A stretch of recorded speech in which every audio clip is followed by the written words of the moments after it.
Rasel Asir সাথে। এখন যেটা করব সেটা হচ্ছে সরাসরি চলে যাব আমরা আমাদের প্রথম অতিথি হিসেবে আছেন আজকে আফনান ভাই, তার কাছে চলে যাব এবং তার কাছ থেকে একটা ঘটনা শুনে আসবো। আশা করছি যে এই ঘটনাটা আপনাদের অনেক বেশি ভালো লাগবে। চলুন শুরুতেই চলে যায় আফনান ভাইয়ের কাছে। আসসালামু আলাইকুম লিসেনার্স, সবাইকে শুভেচ্ছা।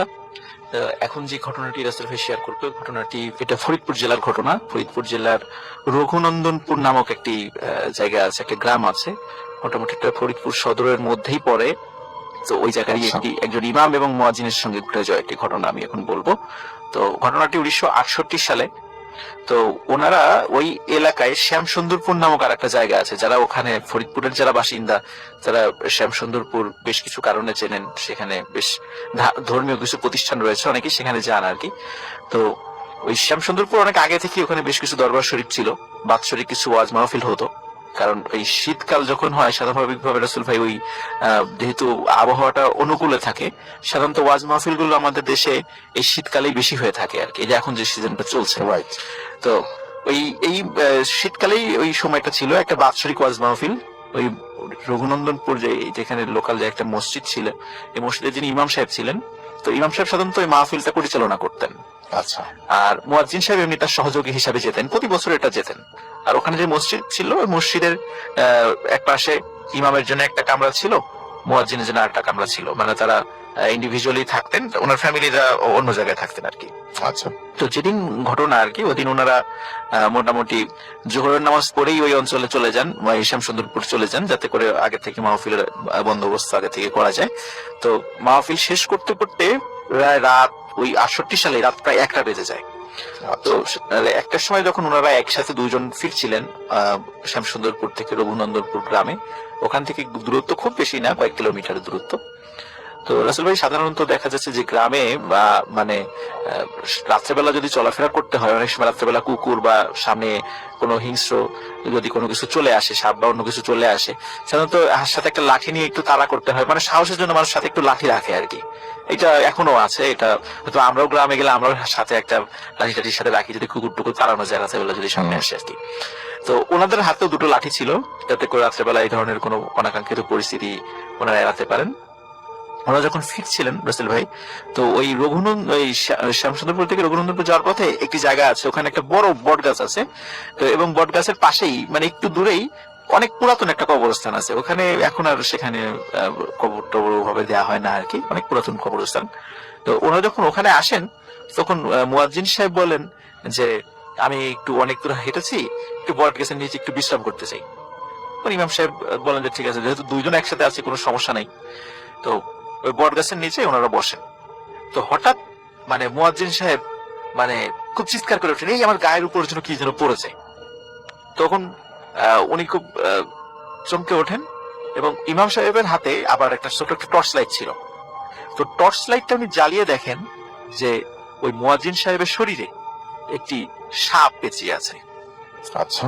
যখন এটা দেখলেন এবং মুয়াজ্জিন সাহেবও দেখলেন, মুয়াজ্জিন সাহেব প্রথমে মনে করছেন হয়তো বট গাছে যে ওই যে শিকড়, অনেক শিকড় ঝুলে থাকে, হয়তো তখন একটা শিকড় খুলে টুলে ওনার গায়ে পড়েছে। কিন্তু যখন দেখলেন সাপ, উনি মারাত্মক ভয় পান এবং তাড়াতাড়ি করে মানে সাপের বডিতে হাত দিয়ে এক টানে সাপটা তার শরীর থেকে মানে টেনে খুলে মাটিতে ফেলে দেন, এবং তার হাতে যে লাঠিটা থাকে, কোন ধরনের কোনো চিন্তা ভাবনা ছাড়াই উনি ওই লাঠি দিয়ে সাপের আঘাত করা শুরু করেন এবং সাপটাকে মেরে ফেলেন উনি। তখন ইমাম সাহেব বলেন যে আসলে রাতের বেলা এইভাবে হঠাৎ করে সাপ শরীরের উপর পড়াটাও একটা অদ্ভুত ব্যাপার, এবং সেটাকে তুমি যে মেরে ফেললে এটাও তোমার ঠিক হয়নি। এটা এইভাবে সাপ সাধারণত মানুষের গায়ের উপর পড়ে না।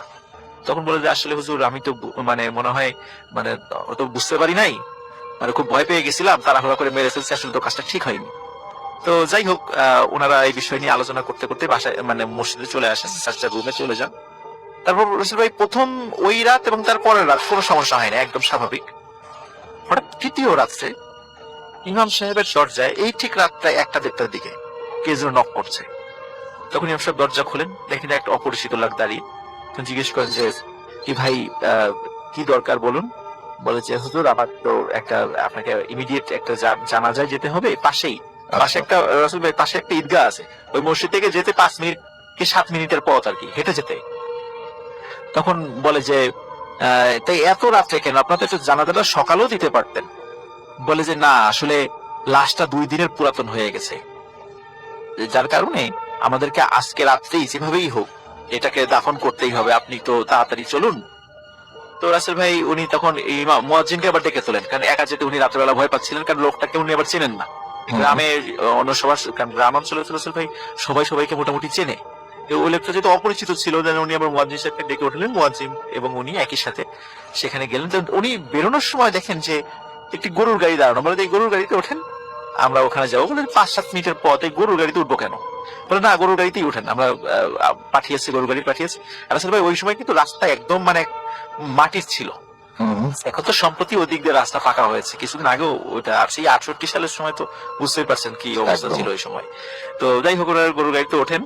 তো ওঠার পরে ঠিক ও কয়েক মিনিটের মধ্যেই ওই মানে ঈদগার ওখানে চলে আসেন, দেখেন যে ওখানে বহু লোক দাঁড়ানো, এবং একজনকে ওনারা চেনেন না, মানে গ্রামের মেয়ে একজনকে তো চিনবেন, ওনারা কাউকে চেনেন না, এবং সামনে একটি খাটিয়া রাখা।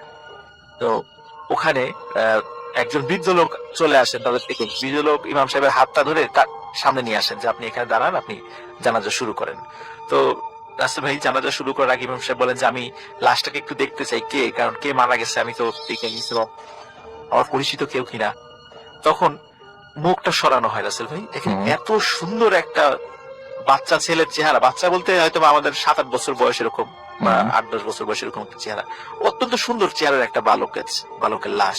এবং আরো অদ্ভুত ব্যাপার রাসেল ভাই, মাথা থেকে গলা পর্যন্ত মনে হচ্ছিল এটা মানুষ, কিন্তু উনি অদ্ভুত খেয়াল করছিলেন, অদ্ভুত ব্যাপার সেটা হচ্ছে গলার নিচ থেকে পা পর্যন্ত মনে হচ্ছিল এটা মানুষের কোনো পাটা এগুলো কিছু নাই, মানে এই ঠিক সাপের মতো, একটা মোটা সাপ যেরকম মানে আস্তে আস্তে নিচ দিকে লেজের মতো হয়ে গেছে ওরকম। তখন উনি বলেন যে আপনার এটা কি হয়? তখন মুরব্বী বলেন যে এটা আমার ছেলে হয়, কিন্তু পা বা হাত এরকম এরকম কেন? বলে ওর ঠিকই আছে, আপনি হয়তো বা ভুল দেখছেন, আপনি জানাজা শুরু করেন। তখন রাসেল ভাই জানাজা শুরু করানো হয়, জানাজা শুরু করার পরে জানাজা শেষ হয়।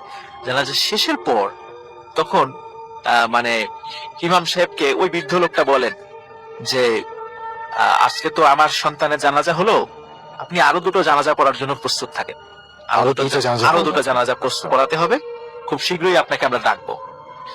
তখন এই কথার কোনো মর্মার্থ বুঝতে পারেন নাই, হঠাৎ করে ইমাম সাহেব দেখেন যে আশেপাশে কোনো লোক নাই, ওই শুধু ওই বৃদ্ধ লোক, ওই খাটিয়াটা এবং 4 জন লোক দাঁড়ানোর সাথে, আর মুয়াজ্জিন ছাড়া আর কোনো লোক নাই, যে হাজার হাজার লোক কোথায় গেল? তখন মুয়াজ্জিনকে বলতেছে ইমাম সাহেব, যে মুয়াজ্জিন সাহেব দেখেন তো আশেপাশে এত লোক ছিল, কোথায় গেল? মুয়াজ্জিন বলছে কই, আশেপাশে তো সব লোকই আছে, আমি তো সবাইকে দেখছি। তখন ইমাম সাহেব বুঝতে পারেন নিশ্চয়ই কোনো একটা অদ্ভুত ধরনের কোনো ঘটনা তাদের সাথে ঘটছে। তখন বুঝতে পারেন, তার আগ পর্যন্ত কিছু ধরতে পারেন নাই। তো ওনারা ওখান থেকে চলে আসেন রাসেল ভাই, ওই গরুর গাড়িতে করেই আবার তাদেরকে নামিয়ে দেওয়া যাওয়া হয়। তো গরুর গাড়ির যিনি বসেছিলেন সামনে, মানে কোনো কথা তাদের সাথে কোনো কথা বলেন নাই, জাস্ট উঠেছেন, মসজিদে নামিয়ে চলে গেছেন, কোনো কথা বলেন নাই যে উনি কেউ। ওই লোককেও চেনে না, গ্রামের যারা ওই সময় গরুর গাড়ি চালাতেন সবাইকে চেনে, কিন্তু ওই লোককে চেনে, সবাই মানে অপরিচিত। তো রাসেল ভাই এর কিছুদিন পরে, যেহেতু ওই যে ওই সময় তো একটু ওয়াজ মাহফিলের সময় ছিল, আর একটা জায়গায় ইমাম এবং মুয়াজ্জিনের একটা দাওয়াত পড়ে ওয়াজ মাহফিলে। তো ওনারাও সেখানে যান। সেখানে যাওয়ার পরে ওখান থেকে ফিরতে ফিরতে রাত 2টো বেজে যাচ্ছিল, কিন্তু ভাই ওই গ্রাম থেকে ফিরে আসার পথ কিন্তু ওই রঘুনন্দনপুর ওনার যেখানে ওই মসজিদটা ছিল, পথ একটাই, এবং ওই পথে আসতে গেলে ওই সেই বট গাছ, ওটা পার হয়েই আসতে হয়। তো ওই বট গাছের কাছে যখন ওনারা চলে আসেন, তখন হঠাৎ মুয়াজ্জিন সাহেব বলেন যে আমার শরীরের উপর পানি পড়ছে কোথা থেকে? ইমাম সাহেব জিজ্ঞেস করে, ইমাম সাহেবকে বলেন যে পানি কোথা থেকে পানি পড়বে? বলে দাঁড়াতে দেখি কোথা থেকে পানি পড়ে। তো ইমাম সাহেবের হাতে যে ছোট টর্চ লাইটটা ছিল, উনি আবার ওটা উপরের দিকে, গাছের উপরের দিকে রাসেল ভাই ধরেন যে কোথা থেকে। এখন দেখেন যে গাছের উপরে 2টো লোক বসে আছে, এতটুকুই উনি শুধু বলতে পেরেছেন। তারপরে উনি ইমাম সাহেবের কিছু বলতে পারেন, কারণ ইমাম সাহেব ওখানে সেন্সলেসে পড়ে যান।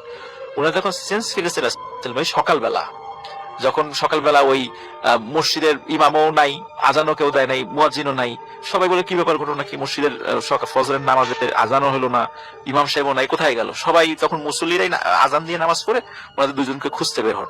তখন আসলে দেখা যায় ইমাম সাহেব ওই বট গাছের নিচে সেন্সলেস হয়ে পড়ে আছে, আর মুয়াজ্জিন সাহেব ওই বট গাছের অনেক উপরের একটা ডালে গলায় দড়ি দিয়ে ঝুলছে। এই দৃশ্যটা গ্রামের লোকজন ওখানে গিয়ে দেখে। ওখানে গিয়ে দেখার পরে তখন সবাই বুঝতে পারে যে এটা কোনোভাবে একটা মানুষের পক্ষে অত উঁচুতে গিয়ে দড়িতে ঝুলে ফাঁস নেওয়া সম্ভব নয়, এটা নিশ্চয়ই কোনো প্যারানরমাল ঘটনা। যখন ইমাম সাহেবের জ্ঞান ফেরানো হয়, তখন উনি খালি অতটুকুই বলেন, আমি দেখেছি 2টো লোককে ওই ডালের উপর বসে থাকতে, এরপরে কি হয়েছে আমি আর কিছু জানি না। তো রাসেল ভাই ইমাম সাহেব তো মুয়াজ্জিন সাহেব মারা গেলেন, ওনার যথারীতি দাফন কাফন সম্পন্ন হলো। তো এরপরে রাসেল ভাই কিছুদিন পরে একই রকম ভাবে হঠাৎ ওইখানে মুয়াজ্জিন সাহেবের ফ্যামিলি ওইখানে থাকতেন না, অন্য জায়গায় থাকতেন। কিছুদিন পর হঠাৎ করে খবর আসলো, ওইখানে বলতে পাশেই আর কি, ওই মসজিদের একটু দূরে আর কি। তো হঠাৎ করে খবর আসলো যে ওই মুয়াজ্জিন সাহেবের ওয়াইফও, ওনাদের কোনো সন্তানাদি ছিল না, শুধু হাজবেন্ড ওয়াইফ ছিলেন, তো ওই ওয়াইফও গলায় মানে ফাঁস লাগিয়ে সুইসাইড করেছেন। কেন করেছেন বা কি কারণে এরকম কোনো মানে তথ্যই পাওয়া যায় না, মানে কি কারণে করেছেন। এখন রাসেল ভাই যদি মনে হতো যে ঘটনাটা এখানে শেষ হলে হয়ে যেত, যে হয়তোবা জিনেদের সাথে কোনো একটা ঘটনা ঘটেছে, যার কারণে জিনের হয়তোবা প্রতিশোধ নিয়েছেন, কিন্তু রাসেল ভাই ঘটনা আসলে আরেকটা জায়গায় ঘটে। সেটা হলো এই বট গাছের নিচ দিয়ে এরপরে বা ওই এলাকায় প্রায় আধা কিলোমিটারের মধ্যে রাতের বেলা মানে গভীর রাত্রে যেই আসা যাওয়া করতো, এই মুয়াজ্জিন সাহেবের ওয়াইফকে দেখতো। তো দেখতো যে উনি হয় বট গাছের নিচে বসে আছেন বা ওদিক দিয়ে হাঁটাহাঁটি করছেন, মানে কাউকে ভয় দেখাচ্ছেন বিভিন্ন ভাবে, মানে বিভিন্ন ইসে মানে হালতে বিভিন্ন মানুষকে ভয় দেখানো শুরু করে। তো মানুষজনের মধ্যে একটা আতঙ্ক সৃষ্টি হয়ে যায় যে এইভাবে তো চলতে পারে না, কোন একটা ব্যবস্থা। বিভিন্ন জায়গা থেকে ওঝা তান্ত্রিক নিয়ে আসা হয়, কিন্তু এর কোনো সলিউশন হচ্ছিল না। সবাই রাতের বেলায় যে এরকম বিভিন্ন ভাবে দেখতো মানে তাদেরকে। আর ওই সময় তো রাসেল ভাই মানে গ্রাম অঞ্চল তো অনেক ঝোপঝাড় ছিল, এখন তো অনেক এখন যেমন সময় আলো টালো হয়ে গেছে, ওই সময় তো এতটা ছিল না। তো মানুষের মধ্যে ওই আতঙ্ক খুব বেশি কাজ করতো। তো বিভিন্ন জায়গা থেকে ওঝা কবিরা যে সেইটা সলভ করার চেষ্টা করা হয়, কিন্তু কোনো সলভ হচ্ছিল না। এর মধ্যে রাসেল ভাই ওই গ্রামে এক পাগলের আবির্ভাব ঘটে। তো এই পাগলটা আবার এমন ছিল যে সে আবার 5 ওয়াক্ত নামাজ পড়তো, কিন্তু মানে পাগলামি করতে এমন ভাবে যে মানুষদেরকে বিভিন্ন ভাবে গালিগালাজ করতো যে তোরা নামাজ পড়িস না কেন, কেন এটা করিস না, ভালো কাজ করিস, এইভাবে মানুষ তাকে পাগল বলতো। তো এই পাগলটা একদিন ওই গ্রামের ইমাম সাহেবকে বলেন, ওই যে সেই ইমাম সাহেব, ওনাকে বলেন যে তোদের এই গ্রামে তো যে সমস্যাটা সৃষ্টি হয়েছে এটা মানে সমাধান করতে হবে, সেটা সমাধান আমি করতে পারবো, চল আমরা রাতের বেলা একদম যেদিন আরো গ্রামবাসীদেরকে সাথে নিয়ে যেদিন পূর্ণিমার রাত, ওই দিন আমরা ওই মহিলার কবরের কাছে যাবো, সুইসাইড করবার যেখানে কবর দেওয়া হয়েছে, ওই যে রাসূল ভাই যে পুরাতন যে কবরস্থানটার কথা বলেছিলাম এখন, তো ওই কবরস্থানের কাছে যাব। তো কবরস্থানের কাছে যাওয়া হয়, তখন উনি নির্দেশ দেন কবরটা খুঁড়তে, পুনরায় কবরটা যাতে খোঁড়া হয়। তো কবরটা রাসূল ভাই সবার সামনেই উপস্থিত, অনেকের সামনে সেটা খোলা হয়, যারা ওখানে উপস্থিত ছিলেন সবার সামনে ওটা খোলা হয়। খোলার পরে তো আসলে দেখা যাচ্ছে যে মাত্র যদিও 10-15 দিন হয়ে গেছে লাশের আর কি, এর ভিতরে এই ধরনের এত সব ঘটনা ঘটেছে, কিন্তু 10-15 দিনের মধ্যে মানে লাশটা মানে বিভৎস ধারণ করেছে। এবং ওই যে ফেসটা মানে এমনিতে তো 10-15 দিনের লাশ তো কেমন হতে পারে আমরা জানি, কিন্তু তারপরেও মানে খুব মারাত্মক মানে ভয়ঙ্কর দেখা যাচ্ছিল তার চেহারাটা, ওই মহিলার চেহারাটা। তো এখানে অদ্ভুত ব্যাপার রাসেল ভাই, মানে সাধারণত মহিলাদের যখন মানে কাফন পরানো হয়, পুরুষদের কাফন থেকে ওদেরকে কিন্তু কাপড় একটু বেশি থাকে, তাদের মাথায় বা শরীরে আর কয়েকটা জায়গায় কাপড় দেওয়া হয়। দেখা গেল ওনার কাফনে কয়েকটা কাপড় নাই। আচ্ছা, মনে হচ্ছে কেউ যেন চুরি করে নিয়ে গেছে বা নাই বা দেয়াই হয় না এরকম।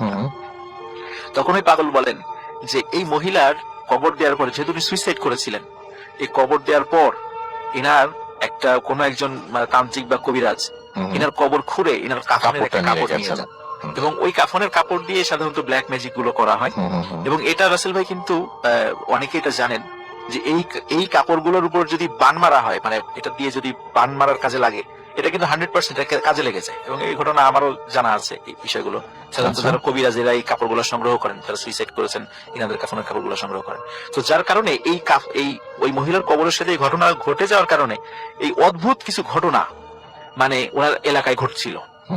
তখন উনি বলেন যে আপনারা দ্রুত আর একটা কাপড় নিয়ে আসেন, কাফনের কাপড়ই পারেন আর যেই কাপড়ই পারেন সাদা কাপড় নিয়ে আসেন। তখন রাসেল ভাই স্বাভাবিকভাবে উনার শরীরের যেই কাপড়টা ছিল না সেটা ওটা দিয়ে দেয়া হয় এবং আবার কবরটা ঢেকে দেয়া হয়। তারপর রাসেল ভাই আর কোনো ঘটনা ওই এলাকায় ঘটেনি। তবে ওই এলাকায় যে একটা মাদ্রাসা ছিল, মাদ্রাসার বড় হুজুর একদিন ইমাম সাহেবকে বলেন যে এলাকায় খুব ছোট্ট মানে 7-8 বছরের একটা ছেলে পড়তো, নাম হলো ফারুক। এই ফারুককে মানে অমুক দিন থেকে আর আমরা খুঁজে পাচ্ছি না, ও যে কোথায় গেল তাও আমরা জানি না। তখন ফারুকের চেহারার বর্ণনা যখন রাসেল ভাই শোনেন ইমাম সাহেব, তখন বুঝতে পারেন আসলে এই ফারুককেই সেই মুয়াজ্জিন সাহেব ওই ভুল করে সাপ ভেবে পিটিয়ে মেরে ফেলেছিলেন। এবং ওটা ছিল আসলে জিনেদের একটা সন্তান ছিল আর কি। তো জিনেরা প্রতিশোধ হিসাবে রাসেল ভাই ওই দুইজনকে হত্যা করে কিন্তু ওই মহিলার হত্যার পরে ওনার যে মানে কাফনের কাপড়টা নিয়ে যাওয়া হয়, এরপরে এই যে ভয়ঙ্কর ধরনের ঘটনাগুলো এলাকায় ঘটে এবং সেটা পরবর্তীতে সমাধানও হয়ে যায় রাসেল ভাই। এই ছিল আমার ফার্স্ট কমেন্ট।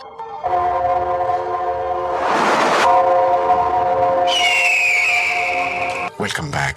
আপনাদের সবাইকে স্বাগত জানাই আমি রাসেল। আশা করছি আপনারা সবাই ভালো আছেন, ভালোর তলে আছেন। আমিও ভালো আছি আর ভালোর তলে আছি। চলে যাব আরও একটি ঘটনায়। যদি ভালো লাগে সাথে থাকবেন। কুল শ্রোতা এবং রাসেল ভাইকে জানাচ্ছি আমার পক্ষ থেকে আন্তরিক শুভেচ্ছা। আমি সোহাগ চক্রবর্তী, যশোর থেকে আপনাদের জন্য আবারও একটি ভয়ানক ঘটনা নিয়ে হাজির হয়েছি। মজার ব্যাপার হচ্ছে, ঘটনাটি আজকে যে ঘটনাটি আমি শেয়ার করতে যাচ্ছি, এই ঘটনাটি যিনি শেয়ার করেছেন ওনার নাম রাসেল, এবং রাসেল ভাই পেশায় একজন মাছ ব্যবসায়ী। উনি মাছের চাষ করে থাকেন ঘেরে। উনি ঘটনাটি বলার সময় আমাকে একটু রিকোয়েস্ট করেছেন যে যেহেতু উনি একই প্লেসে এখনো মাছের ব্যবসা করেন, ওখানে এখনো মাছের ঘেরগুলো আছে ওনার, সো ওই ঘেরের নাম, ঠিকানা, ওই প্লেসের নামগুলো যেন আমি উল্লেখ না করি। তো আমিও সেই সত্ত্বে ওনার কাছ থেকে ঘটনাটি কালেক্ট করি, এবং ঘটনাটি কালেক্ট করার পরে যাদের সাথে মূলত ঘটনাটি ঘটেছিল ওনাদের সাথেও আমি যোগাযোগ করার চেষ্টা করি। তো আমি ওনাদের সাথে যোগাযোগ করে জানতে পারি যে আসলে ঘটনাটি 100% সঠিক। চলুন শুরু করি ঘটনাটি। 2002 সালের কথা। রাসেল ভাই তখন সাতক্ষীরার প্রত্যন্ত একটি এলাকাতে অনেক বড় একটি মাছের ঘের নিয়ে চিংড়ি মাছের খামার তৈরি করেন, ঘের তৈরি করেন। সো আপনারা যা হয়তো অনেকেই জানবেন যে চিংড়ি মাছ কিন্তু একটু বড় হয়ে গেলে ঘের থেকে উপরে চলে আসে, হাত দিয়ে ধরা যায়, চুরি হয়ে যাওয়ার প্রবণতাটা বেশি থাকে। এই কারণে রাসেল ভাই কিন্তু একটা টাইট সিকিউরিটির অ্যারেঞ্জমেন্ট করেন ওখানে, যে আসলে ঘের থেকে যদি মাছ চুরি হয়ে যায় ওনার তো অনেক লস হয়ে যাবে, চিংড়ি মাছের অনেক দাম হয়। সো উনি ওখানে একটা টাইট পাহারার ব্যবস্থা করেন। এই পাহারার কাজে নিয়োজিত ছিল একই পরিবারের 3 ভাই। ঘটনার ভিকটিম কিন্তু এই 3 ভাই। হঠাৎ 1-2 বছর 3 বছর পর রাসেল ভাই প্রথম খুব ভালোই লাভে ছিলেন, কিন্তু 2-3 বছর পর উনি লক্ষ্য করতে থাকেন মাছের উৎপাদনও ওই ঘেরটা থেকে অনেক কম হচ্ছে। যেহেতু এই 2-3 বছরে উনি ভালো একটা এক্সপিরিয়েন্স তৈরি করে ফেলেছেন, উনি জানেন যে কিভাবে পরিচর্যা করতে হয়, কিভাবে খাবার দিতে হয়, কেমন মাছ আসতে পারে, এটার একটা আইডিয়া থাকে ওনার ভালো। কিন্তু উনি খেয়াল করেন যে আসলে ওই ঘেরটা থেকে মাছের উৎপাদন অনেক কম হচ্ছে। তখন উনি ওই 3 ভাইকে অনেক বেশি প্রেশার দেওয়া শুরু করেন যে আসলে তোমরা নিশ্চিত ডিউটি দিচ্ছ না ঠিকভাবে, যার ফলে মাছ চুরি হয়ে যাচ্ছে, না হলে তো মাছ কম হওয়ার কোনো সম্ভাবনা নাই। এবং রাসেলের দেয়া এই যে প্রেশারের কারণে ওই 3 ভাইও অনেক বেশি চিন্তায় থাকেন যে আসলে আমরা তো ঠিকভাবে টাইট সিকিউরিটি দিই, আমরা ঠিকভাবে ডিউটি করি, তো কিভাবে মাছ কিভাবে চুরি হচ্ছে। ওনারা আরো বেশি অ্যাক্টিভ হয়ে যান এবং ভালোভাবে ওনারা ডিউটি দেওয়া শুরু করেন। কোনো ভাই পুরা ঘেটের এক সাইড দিয়ে রাউন্ড দিতে থাকে, অন্য ভাই অন্য সাইড দিয়ে রাউন্ড দেয়। একজন ওনাদের বসার জন্য একটা টং ঘরের মতো বানানো ছিল, সেখানে বসে লাইট মেরে চেক করতে থাকেন। এইভাবে ওনারা খুব ভালো একটা সিকিউরিটি দিতে থাকেন। হঠাৎ একদিন বড় ভাই খেয়াল করেন যে ভোরবেলার দিকে একটা বিশেষ জায়গায়, একটা ঘেরের একটা কোণে অনেক পানি ঘোলা হয়ে আছে। যেহেতু ওনারা মেলা দিন ধরে ঘেরে ডিউটি দিচ্ছেন, ওনারা জানেন যে যদি পানিতে কেউ নামে বা জাল ফেলা হয় তখনই কিন্তু পানি ঘোলা হয়ে যায়। ওনারা যেহেতু রাত্রে নামেন না, কেউই কাউকে নামতে দেন না, সেহেতু পানি ঘোলা হয়ে যাওয়ার সম্ভাবনা থাকে না। ওই বড় ভাই কিন্তু তখন বুঝতে পারেন যে নিশ্চিত কেউ না কেউ পানিতে নামছে এবং এই মাছ চুরি করছে। এই ঘটনাটি 3 ভাই খুব ভালোভাবে আলোচনা করে এবং বলে যে ওনারা দেখবেন যে কে নামছে। ওনারা একটু আরো সতর্কতার সাথে পাহারা দিতে শুরু করেন। 2 দিন 3 দিন যায়। হঠাৎ একদিন ওনারা খেয়াল করেন, মানে ওনাদের যে ছোট ভাই, উনি রাউন্ড দিয়ে আসার সময় খেয়াল করেন যে পানিতে বেশ পাড় থেকে কিছুটা দূরে কোনো একটা ব্যক্তি মনে হচ্ছে হাত দিয়ে কোনো কিছু ধরার চেষ্টা করছে। এই দৃশ্য দেখে উনি টর্চ লাইটটা অফ করে চুপি চুপি পানিতে নেমে যান এবং আস্তে আস্তে ওই ব্যক্তির কাছাকাছি যেয়ে ঝাপটে ধরেন ওনাকে এবং সজোরে ওনাকে কিল ঘুষি মারতে থাকেন এবং চিৎকার করতে থাকেন। এই ওনার যে চিৎকার শুনে বাকি যে 2 ভাই উপরে ছিল ওনারাও ছুটে চলে যান ওই প্লেসে এবং বড় ভাই লাইট মেরে দেখে যে ছোট ভাই এভাবে কাউকে যেন মারছে, এবং এই মারার দৃশ্য দেখে ওই মেজ ভাইও পানিতে লাফ দিয়ে পড়ে এবং সেও যে একেবারে অন্ধের মতো ওই ব্যক্তিকে মারতে শুরু করে।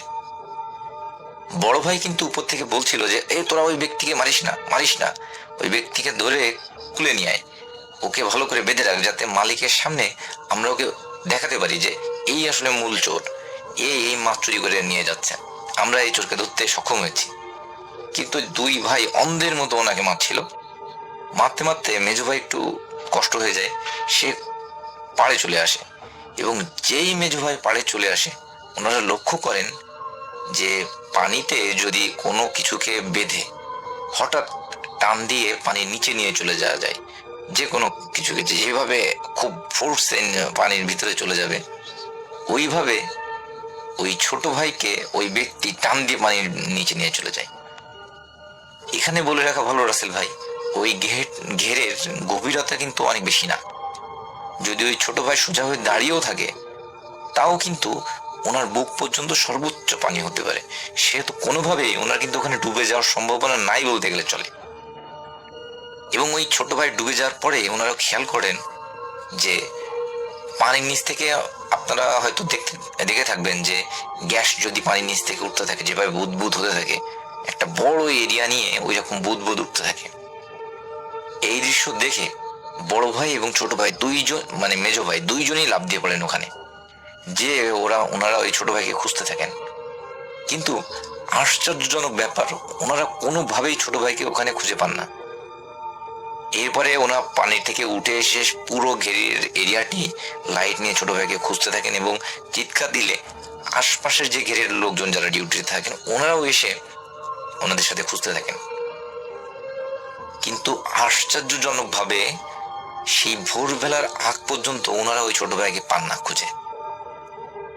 এক পর্যায়ে ভোরের যখন আলো ফুটবে ওই সময় ওনারা খেয়াল করেন ঠিক সেম ওই প্লেসে, ওই একই জায়গায় পানির নিচ থেকে আবারও ওই রকম বুদবুদ উঠতে শুরু করেছে, এবং কেউ যেন ওনার ছোট ভাইকে একদম একটা ধাক্কা দিয়ে পানির উপরে ভাসিয়ে দিয়েছে।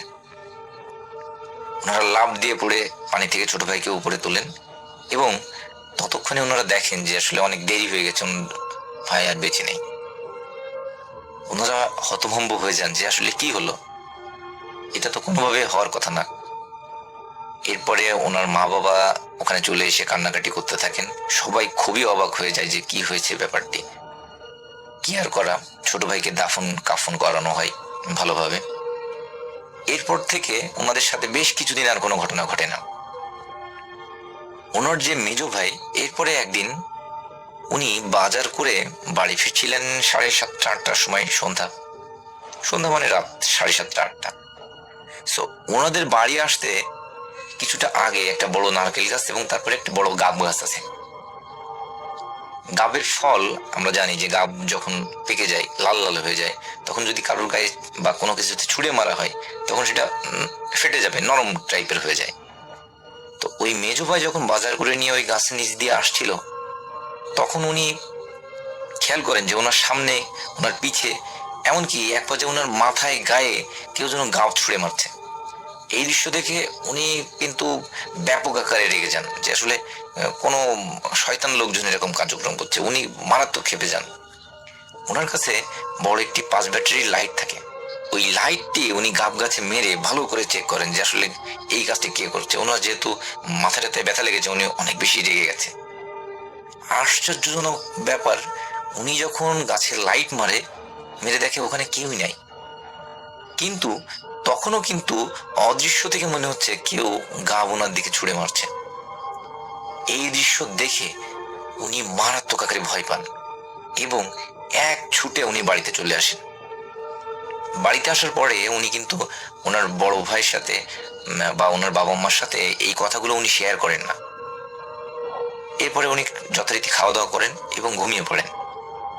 রাত্রে 1টা 1:30টার দিকে, যেহেতু ওনাদের গ্রামের বাড়ি, ওনাদের বাড়ি থেকে টয়লেট একটু দূরে হয়, কাঁচা টয়লেট, পাতালতা দিয়ে ঘেরা। সো উনি টয়লেটে যাবেন, উনি লাইট নিয়ে টয়লেটে যান। টয়লেটের এরিয়াটা বেশ বড়। উনি যখন টয়লেটের মধ্যে ঢুকে উনি ব্যাপক আকারে ভয় পেয়ে যান।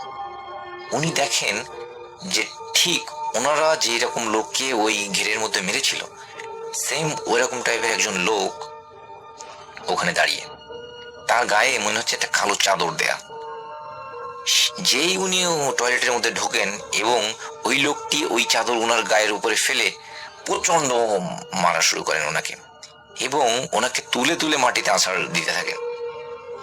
এক পর্যায়ে যখন উনি একেবারে নাজেহাল অবস্থা, উনি আর পারছিলেন না, সেরকম পর্যায়ে ওই কালো অবয়বটি বা ওই কালো অবয়বের মতো লোকটি ওনাকে ওই কাঁচা টয়লেটের মধ্যে ফেলে দেন।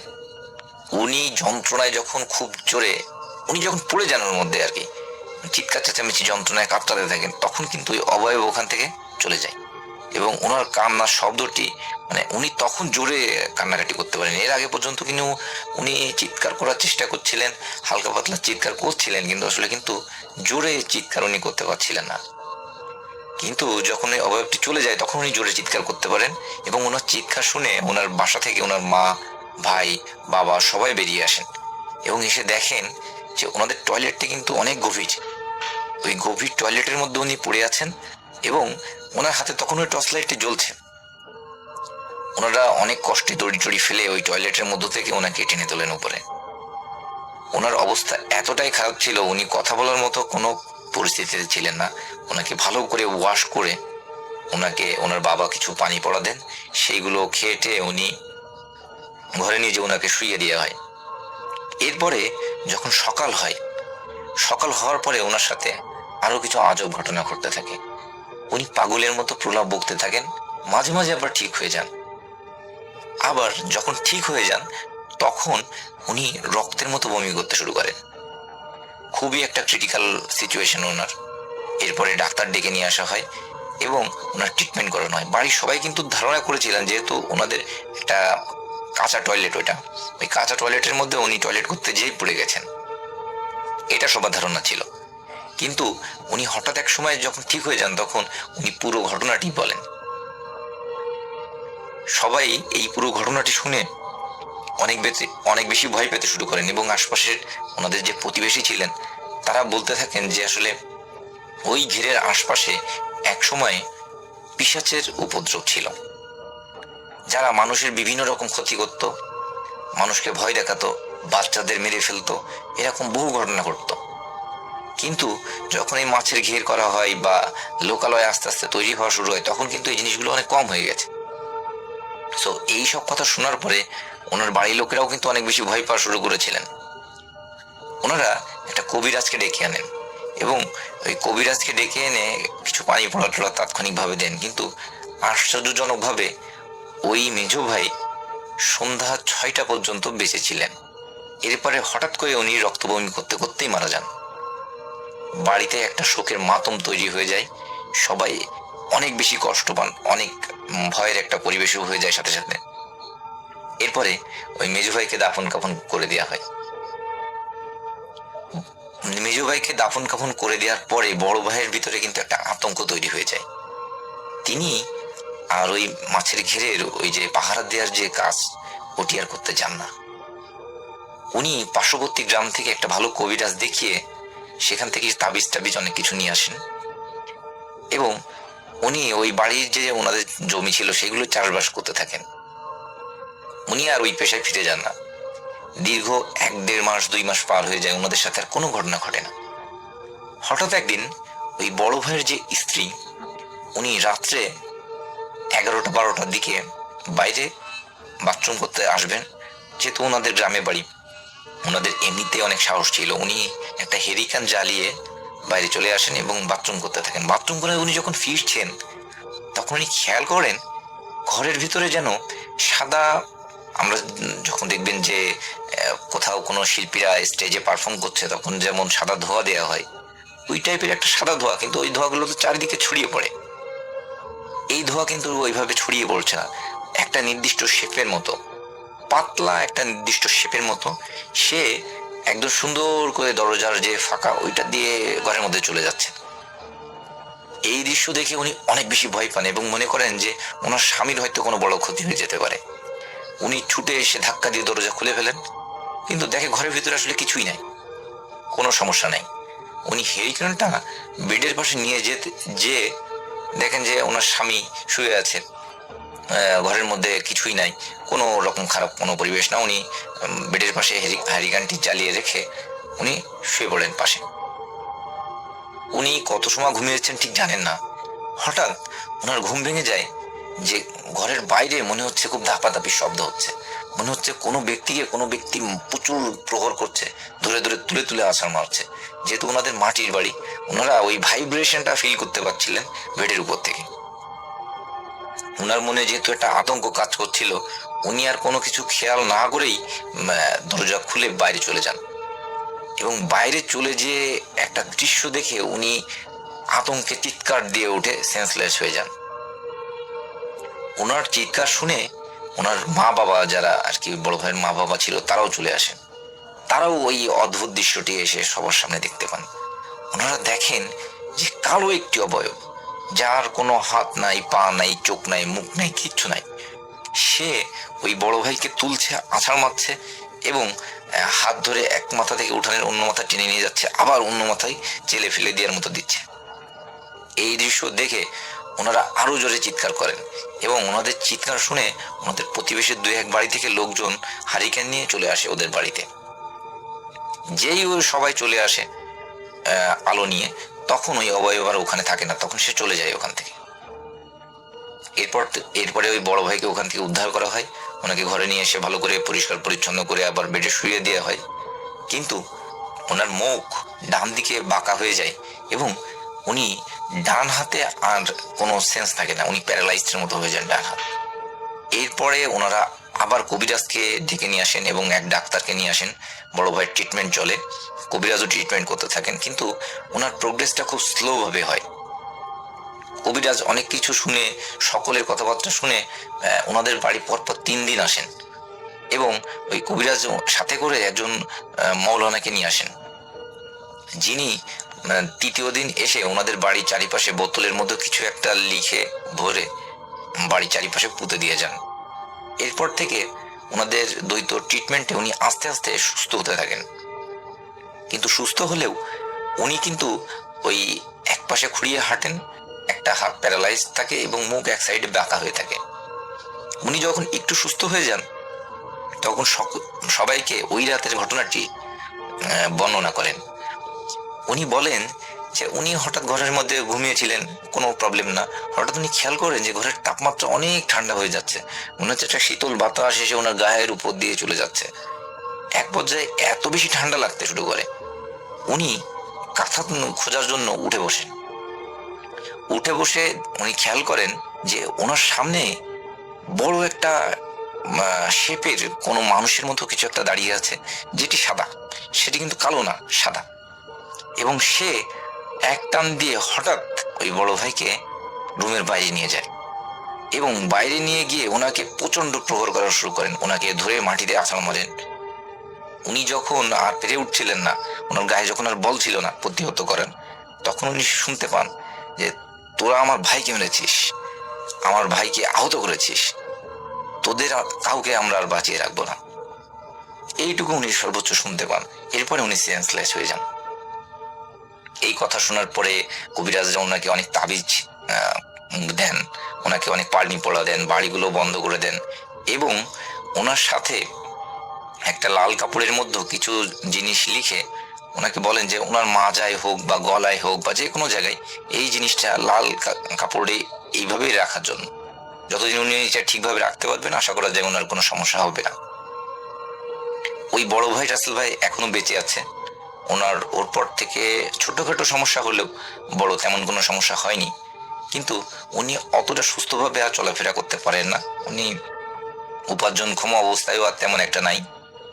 উনি যখন ঘটনাটি আমার সাথে শেয়ার করছিলেন, উনি অঝরে কাঁদছিলেন যে উনি ওই ঘেরে ডিউটি দিতে যে 2 ভাইকে হারিয়েছেন, ওনার জীবনটা এত কঠিন হয়ে গেছে।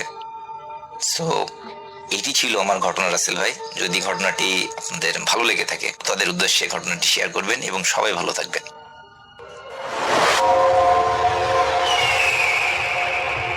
আপনার ভাই সেকেন্ড ঘটনার জন্য অনেকে অপেক্ষা করছেন। এখন যে ঘটনাটি প্লে করব সেটি হচ্ছে আফনান ভাইয়ের সাথে আফরান ভাইয়ের শেয়ার করা একটি ঘটনা।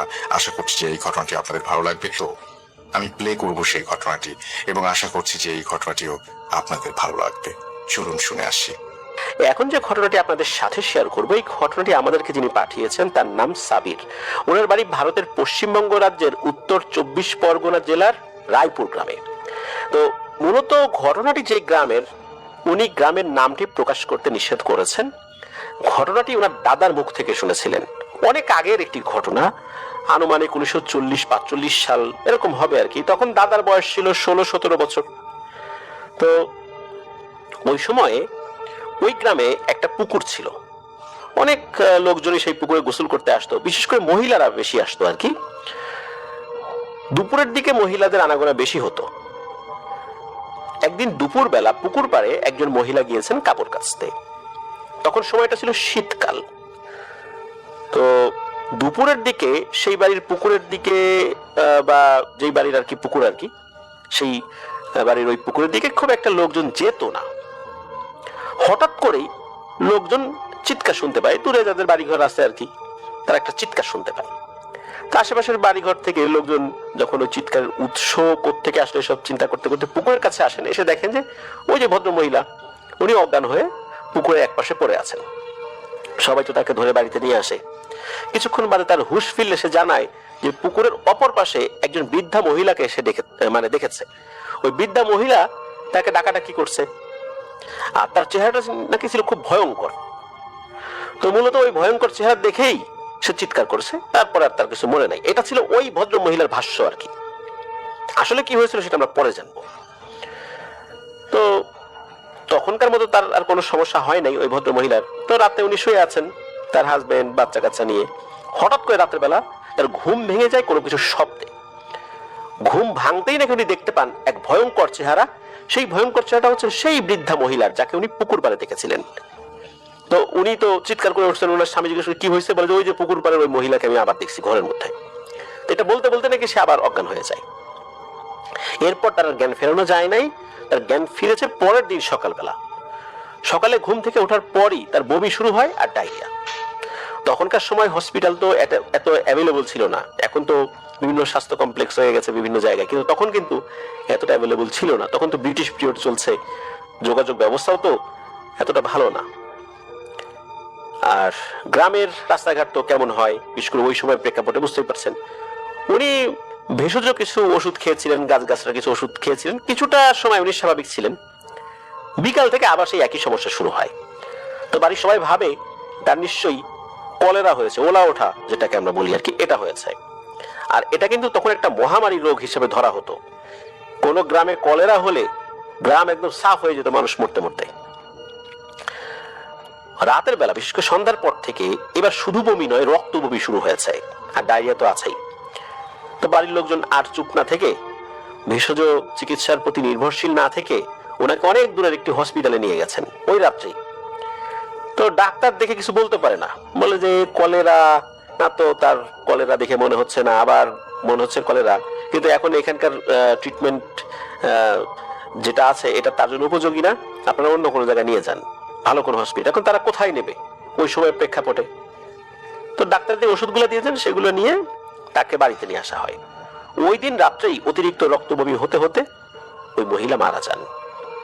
তো মানুষজন সেটাকে আসলে খুব যে বেশি অন্যরকম মনে করছেন তা না, কারণ এরকমটা হতেই পারে। কেউ মরে গেছে, মানে কেউ বলছেন যে এটা কলেরাতে মরছে, কেউ বলে আরে না, কত ধরনের সমস্যা হইতে পারে না মানুষের, এই জন্য হয়তো মারা গেছে। পরদিন জোহর বাদ ওনার দাফন কাফন করা হয়। ওনাকে কবরস্থ করার পর ঘটে আরেকটি ঘটনা। তো কবর দেওয়া হয়ে গেলে যে যার বাড়িতে চলে যায়। হঠাৎ করে শোনা যায় গ্রামের শেষের দিকে এক বাড়ির মহিলা রক্তবমি করছে। তো রক্তবমি করতে করতেই তিনি মারা যান। তার আর কথা বলার আর বেশিক্ষণ সময় হয় নাই। এবার সবার মনে একটা ভয়ের ছাপ যে না, তো এটা তো কলেরা না, রক্তবমি করতে করতে মারা যাচ্ছে, নিশ্চয়ই অন্য কিছু। তো ওই রাত্রেই তাকে কবরস্থ করা হয়। সেই রাত্রে আর কোনো অসুবিধা হয় নাই। পরের দিন সকালবেলা শোনা যায় গ্রামের শেষের দিকের আর একটা বাড়িতে আর একজন মহিলা রক্তবমি করছে। এবার লোকজন বিষয়টা স্বাভাবিক মনে না করে সবাই সিদ্ধান্ত নেন যে গ্রামের একজন মাওলানা রয়েছে, তার নাম হচ্ছে আব্দুল হাই মাওলানা, তার কাছে যাবেন। উনি অনেক পরহেজগার মানুষ ছিলেন, ওনাকে সবাই খুব সম্মান এবং শ্রদ্ধা করতেন। সবচেয়ে বড় কথা হচ্ছে উনি সপ্তাহের 5 দিন বাড়িতে থাকতেন না। এর কারণ হিসাবে শোনা যায় যে উনি নাকি এই 5 দিন জিনদের দেশে থাকতেন, তাদেরকে কোরআন শেখাতেন। আর উনি এটা কোথায় কিভাবে যেতেন এটা কেউ আসলে ওইভাবে কেউ জানতেন না, যে কিভাবে উনি যেতেন, কে নিয়ে যেত। উনি এতটুকুই বলেছেন যে উনি জিনদের দেশে যান, এটা করেন আর কি। উনি কবিরাজি বিদ্যায় বেশ পারদর্শী ছিলেন। অনেক বাড়িতেই উনি গিয়েছিলেন ট্রিটমেন্ট করার জন্য। তো দুর্ভাগ্যবশত ওই সময় উনি বাড়িতে ছিলেন না। তো ওনার বাড়িতে গিয়ে জানতে পারা যায় যে উনি আরো 2 দিন পরে ফিরবেন। তো যাই হোক, গ্রামের লোকজন সবাই চলে আসে, ভাবতে থাকে যে এইভাবে চলতে থাকে তো গ্রামের মানুষ মনে সাফ হয়ে যাবে, কিন্তু কিছুই করার ছিল না। তারপরে ঘটে আরো মৃত্যু। গ্রামের শেষ দিকে শুরু করে আস্তে আস্তে গ্রামের মাঝ বরাবর কিন্তু চলে এসেছে। একে একে এই বাড়িগুলো পার হতে হতে গ্রামের মাঝ বরাবর চলে এসেছে। প্রত্যেক বাড়ি থেকে মানুষ মারা যাচ্ছে, আর সবাই মারা যাচ্ছিল রক্ত বমি করে। একটা দাফন করে মানুষ বাড়িতে ফেরত এসে শুনে আর একটা বাড়িতে লোক মারা গেছে। এইভাবে এই 2 দিনেই 40 থেকে 60 জন লোক নাকি মারা গিয়েছিল। 2 দিন পর হুজুর যখন সকালে গ্রামে ফিরেছেন, ওই বাড়িতে মানে ঢুকেই তো শুনছে তার পরিবারের কাছ থেকে এরকম সমস্যা হয়েছে, গ্রামে এই সমস্যা চলছে, তার বাড়ির লোকজন আতঙ্কে আছে। তখন উনি দ্রুত গ্রামের মানুষদের সাথে কথা বলেন। ওনাদের মুখে সবকিছু শুনে হুজুর বলেন, ঠিক আছে, বিকালবেলা আমি দেখি আরো কিছু জানার চেষ্টা করি, তারপর তোমাদের সাথে কথা বলবো। তো ওই বিকেল হতে হতে আরো 3 জন মারা গিয়েছিল। হুজুর ওই 3 জনের জানাজায়ও শামিল হন। জানাজা শেষ করে উনি সন্ধ্যার দিকে সবাইকে ডাকেন। ডাকার পর সবাইকে বলেন যে এখন আমার সাথে কবরস্থানে চলেন। সবাই ওনার কথা মতো কবরস্থানে যায়। এরপর হুজুর বলেন যে আচ্ছা বলেন তো, সর্বপ্রথম কে রক্ত বমি করে মারা গিয়েছিল? সবাই সেই মহিলার কবর দেখে বলেন যে হুজুর এই যে সেই মহিলার কবর। তখন হুজুর সেই মহিলার কবরের পাশে গিয়ে দাঁড়ালেন। দাঁড়িয়ে উনি কোন একটা কিছুর আওয়াজ শুনতে পান, কিন্তু অন্যরা কিন্তু সেই আওয়াজ শুনতে পাচ্ছিল না। উনি বলেন যে আমি এর ভেতর থেকে কোন একটা কিছুর আওয়াজ শুনতে পাচ্ছি, আপনারা সেটা শুনতে পারবেন না। এরপর হুজুর সবাইকে উদ্দেশ্য করে বলেন, এই কবরটা আপনারা খোঁড়া শুরু করেন, একটা পর্যায়ে এসে আমি খুঁড়বো, আপনারা প্রাথমিক কাজটা শেষ করেন। তো কবর খোঁড়ার জন্য ওই সময় আসলে কারো বাড়ি থেকে কিছু আনতে হয় নাই। একে একে আসলে যে মানে যেভাবে মানুষ মারা যাচ্ছিল, কোদাল সাপল ওই কবরস্থানেই ছিল। তো সেগুলো নিয়েই ওই মহিলার কবরটা উপর থেকে খোঁড়া শুরু হয়। কিছুক্ষণ বাদে হুজুর বলেন, থামেন আপনারা, এবার দূরে সরে যান, এবার আমি কবর খুঁড়বো। এরপর হুজুর কবর খোঁড়া শুরু করেন। খুঁড়তে খুঁড়তে উনি কোদাল ফেলে দিয়ে কিছু মানুষকে ডাকেন। তারা কাছে গিয়ে দেখতে পায় ভয়ঙ্কর এক জিনিস। ওই যে যে মহিলা কবরের ভেতরে এক কোনায় বসে আছে, মনে হচ্ছে যে শীতকালে মানুষ জুবুথুবু হয়ে বসে থাকে না, ওইভাবে বসে আছে। তখন হুজুর এটাও দেখেন ওই মহিলা ওই যে কাফনের কাপড় সে এক পাশ থেকে মানে চিবিয়ে চিবিয়ে তার গলার মধ্যে ঢুকিয়েছে। এরপর হুজুর তাড়াতাড়ি করে সেই মহিলার উপর কোরআনের কিছু আয়াত তেলাওয়াত করে ফু দিতেই সেই মহিলা চিৎকার করে ওঠে। কিন্তু সেই কণ্ঠটা সেই মহিলার ছিল না, কারণ ওই মহিলার আত্মীয় স্বজনরা তো সেখানে ছিল। এই কণ্ঠটা অস্বাভাবিক কণ্ঠ।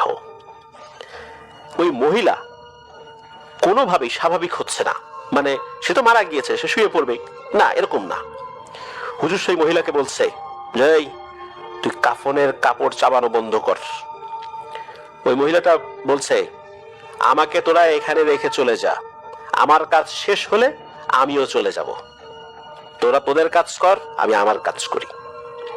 তখন হুজুর বলেন যে তা তো হবে না, তুই তো তোর কাজ করতে পারবি না, তুই যে কাজ করা শুরু করছিস এই ধরনের কাজ পৃথিবীর বিভিন্ন জায়গাতেই হয়, আর এগুলো কিভাবে বন্ধ করা লাগে সেটা আমি জানি। তোর মতো বহু পিশাচ এই কাজ করছে, এরকম ঘটনা বহু বছর ধরেই ঘটতেছে। তুই যখন পুরোপুরি ভাবে এই কাফনের কাপড় তোর গলার মধ্যে ঢুকাই নিবি, তখন বহু লোক মারা যাবে এই গ্রামের। এই তো, এটা যে পুরনো এক জাদু রে, এটা আমি খুব ভালো করেই জানি। আর এখন কি করতে হবে তুই দেখ যে আমি কি করি তোর সাথে।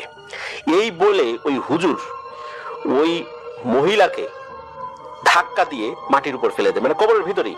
এরপর বুকের উপরে পা দিয়ে কাফনের কাপড়টা তার গলার ভিতরে যতটুকু ঢুকেছিল আর কি, খুব বেশিটা ঢোকে নাই, অল্প ঢুকেছিল, সেটা টান দিয়ে বের করে ফেলেন। আর টান দিয়ে বের করার সাথে সাথে ওই মহিলা একদম নিস্তেজ হয়ে যায়। মনে হলো কবরের ভিতর থেকে দমকা একটা বাতাস হঠাৎ করে বের হয়ে চলে গেল। এই দমকা বাতাস ওই কবরের আশেপাশে যারা ছিল তাদের গায়ে লাগলো।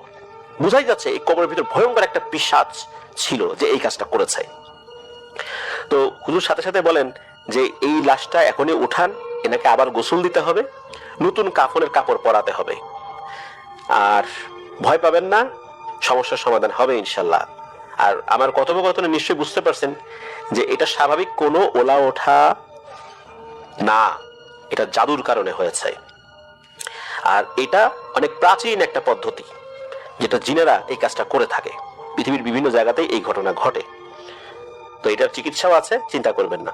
লোকজন দ্রুত কাফনের কাপড় জোগাড় করে ফেলে, কারণ যেভাবে মানুষ মারা যাচ্ছিল অনেকেই বাড়িতে কাফনের কাপড় এনে রেখে দিছিল যে এই বাড়িতে না জানি কে মারা যায়, মানে এমন একটা অবস্থা হয়েছিল আর কি। তো দ্রুত কাফনের কাপড় আনা হয়, তাকে গোসল দেওয়া হয়, গোসল দেওয়ার পর ওই পুরনো কাফনের কাপড়টা আলাদা রাখা হয়। হুজুর এটাকে আর ওই কবরের ভিতরে দিতে দেন নাই, নতুন আর একটা কবর খোঁড়া হয়েছিল, ওই কবরটাকে ঢেকে দেওয়া হয়েছিল। এরপর ওই মহিলাকে আবার দাফন কাফন করা হয়। এরপর ওই কাফনের কাপড়টা নিয়ে হুজুর উপস্থিত লোকজনদেরকে নিয়ে তার বাড়িতে চলে আসেন। তার বাড়িতে আসার পর উনি একটা গোল বৃত্ত এঁকে ওই কাফনের কাপড়টা ওই বৃত্তের মধ্যে বসিয়ে উনি রুকিয়া শুরু করেন। অল্প কিছুক্ষণের মধ্যে হঠাৎ করে দেখা গেল ওই কাফনের কাপড়টা নড়াচড়া শুরু করেছে, আর মনে হচ্ছে যে ওই কাফনের কাপড়ের ভিতরে কোনো একটা মনুষ্য অবয়ব ঢুকে গেছে। বোঝা যাচ্ছে হাত কোনটা, পা কোনটা, মাথা কোনটা, কিন্তু ভিতরে যে কিছু নাই ফাঁপা, এটা বোঝা যাচ্ছে আবার। আর ওর ভেতর থেকে গোংরানির আওয়াজ বলে ওঠে, এই আমরা ডাকছিস কেন, তোদের সবাইকে মেরে ফেলবো, এই বলে গালিগালাজ করতে থাকে। তখন হুজুর বলে যে ওই কাজ শেষ, ওই কাজ তুই পারবি না, কারণ তুই এমন এক পদ্ধতি অবলম্বন করছিস যে পদ্ধতি আমার জানা আছে যে কিভাবে আমি এটার সমাধান করব। আর বলছি না পৃথিবীর বিভিন্ন জায়গাতে এই ঘটনা ঘটে, তুই কাজটা ভালো করিস নাই, আরে শাস্তি তুই পাবি, তোকে তো ছাড়বো না রে, এতগুলো মানুষকে তুই মারছিস, কি অপরাধ ছিল বল, কেন মারলি?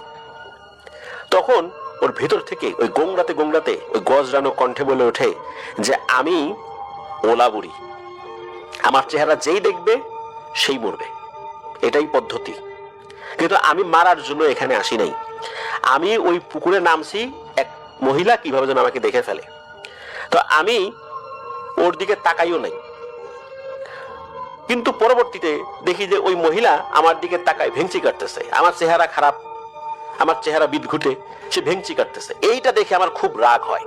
এরপর আমার চেহারাকে আরো বিভৎস করে ওকে দেখাই, এরপর সে চিৎকার দিয়ে অজ্ঞান হয়ে পড়ে যায়। ও কেন আমাকে ভেঙচি কাটলো, আমার কি অপরাধ ছিল, আমি কি ওর কোনো ক্ষতি করার জন্য আসছিলাম এখানে?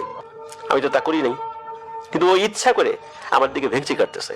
একজনের চেহারা খারাপ হইতেই পারে, তাই বললে কি তার দিকে তাকায় ভেঙচি কাটতে হবে? এই বিষয় তোরা কিভাবে ব্যাখ্যা করবি? তখন হুজুর কিছুক্ষণ চুপ করে থাকেন, হ্যাঁ কথা তো সত্য, তারপরেও এই অপরাধের কারণে তো এত মানুষকে শাস্তি দেয়া যায় না, এটা হুজুর বলেন।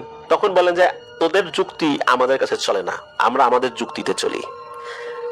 যদি কোথাও এই ধরনের ঘটনা ঘটে যায় তখন আমাদের পদ্ধতি অনুযায়ী ওই পুরো গ্রামে আমরা আক্রমণ করে বসি, যেটা আমি করছি। আর এটার আর একটা পদ্ধতি আছে, সেটা তুই জানিস, তারপরে বলি যে যদি আমাদের মতো কোনো জিনেরা কোনো গ্রামে আক্রমণ করে, প্রথম যে মারা যায় এর কবরের মধ্যে আমরা ঢুকতে পারি, আর ওর লাশের ভিতরে ঢুকে ওর কাফনের কাপড় আমরা খাওয়া শুরু করি।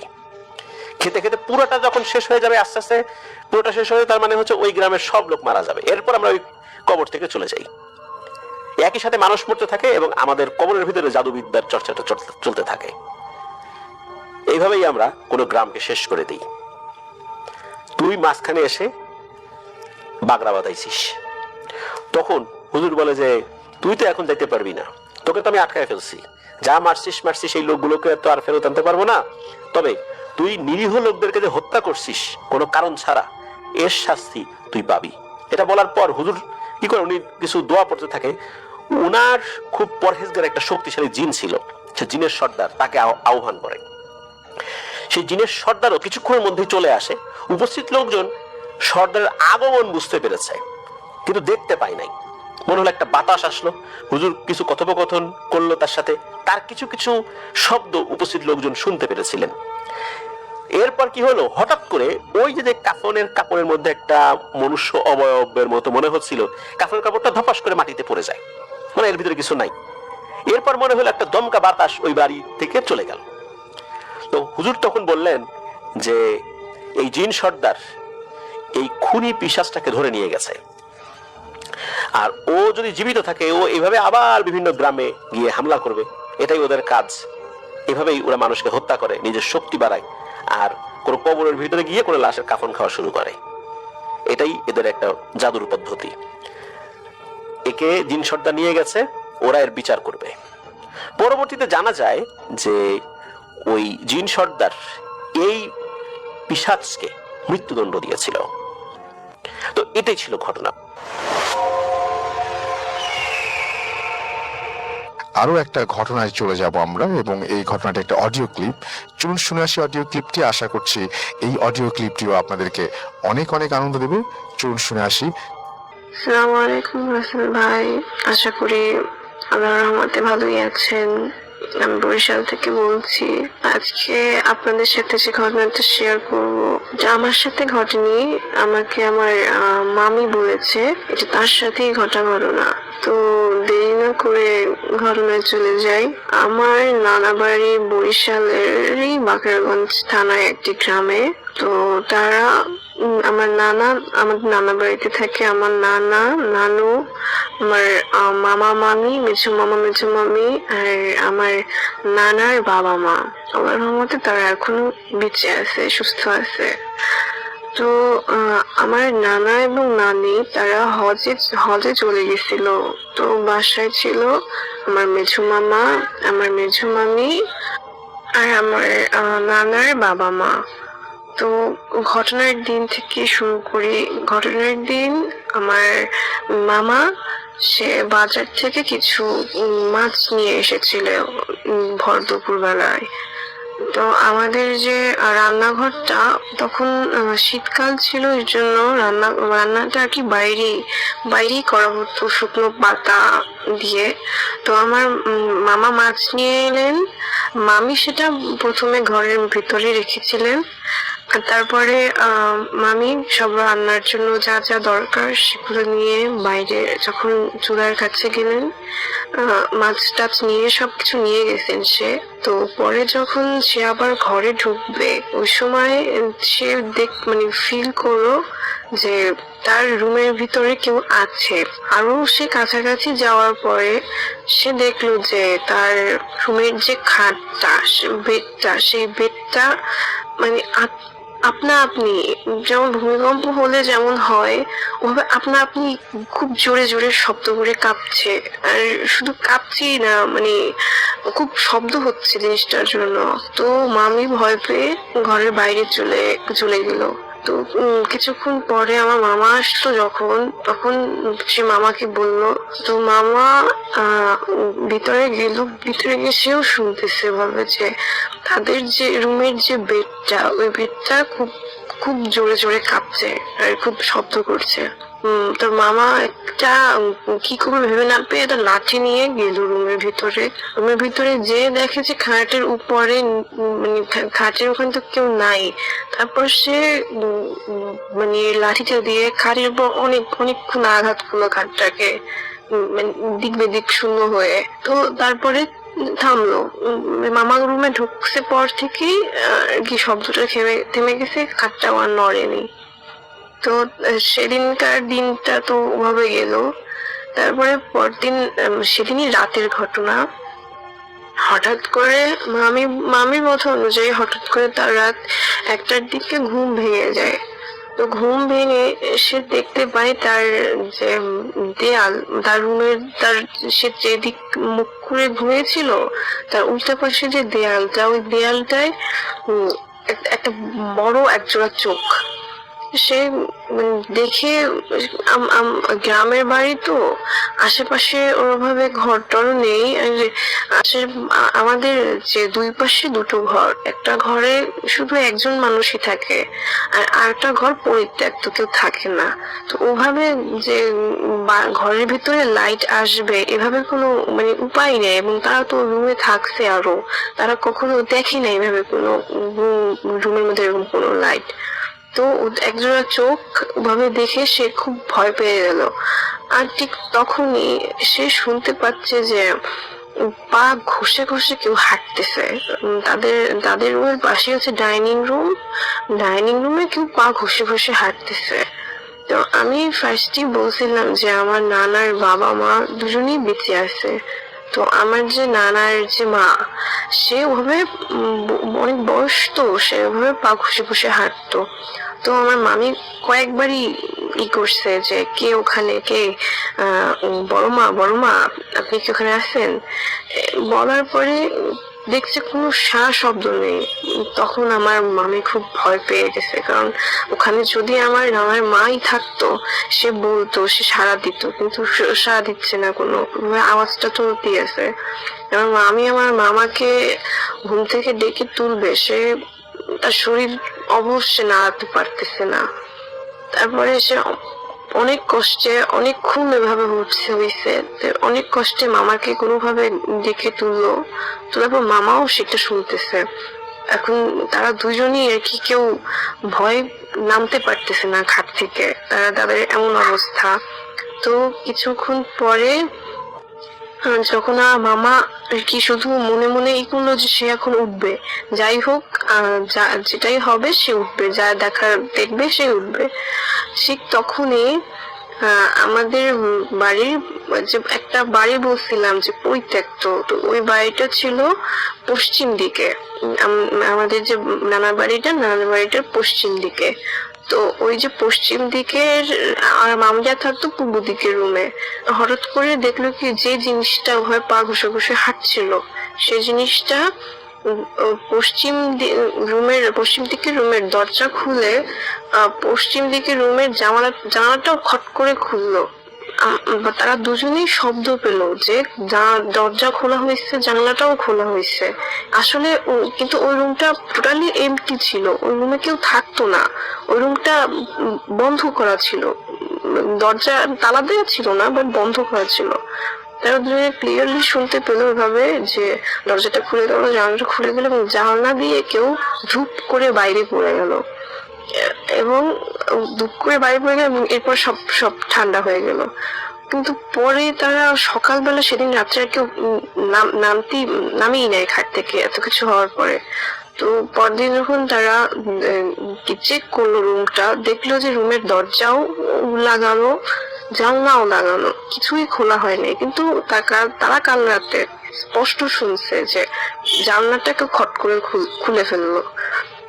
এরপর তো তারা ঘরে হুজুর আনলো, হুজুর দিয়ে ঘরটা আবার বন্ধ করা হলো, কারণ ঘর বন্ধ করাই ছিল। ভাই, আপনাকে যে পশ্চিম দিকের যে পরিত্যক্ত ঘরটার কথা বলছি, ওখানে আমিও নিজেও কিছু কিছু জিনিস দেখছি। আমি আগে ওখানেই থাকতাম, 1-2 বছরের মতো আমি ওখানে ছিলাম। তো একদিন আমার হারমোনিয়াম ছিল ঘরে, আমি হারমোনিয়াম বাজাতাম প্রতিদিন।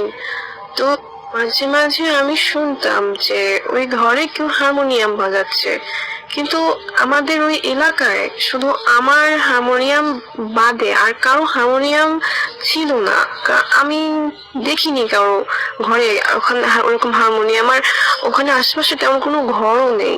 তো ওই ঘরে কিভাবে হারমোনিয়াম আসলো, আর কিভাবে হারমোনিয়াম বাজতো ওই ঘরে, কে বাজাতো, আমি সেটা এখনো জানি না। আমি আমার নানিকেও শুনিয়েছি ভাবে যে হারমোনিয়াম বাজছে, কিন্তু কেউ কোনো সদুত্তর দিতে পারেনি আমাকে। রাসেল ভাই, এই ছিল আমার ঘটনা। ভালো লাগলে স্ক্রিনের দিন শোনাবেন, আশা করি ভালো থাকবেন।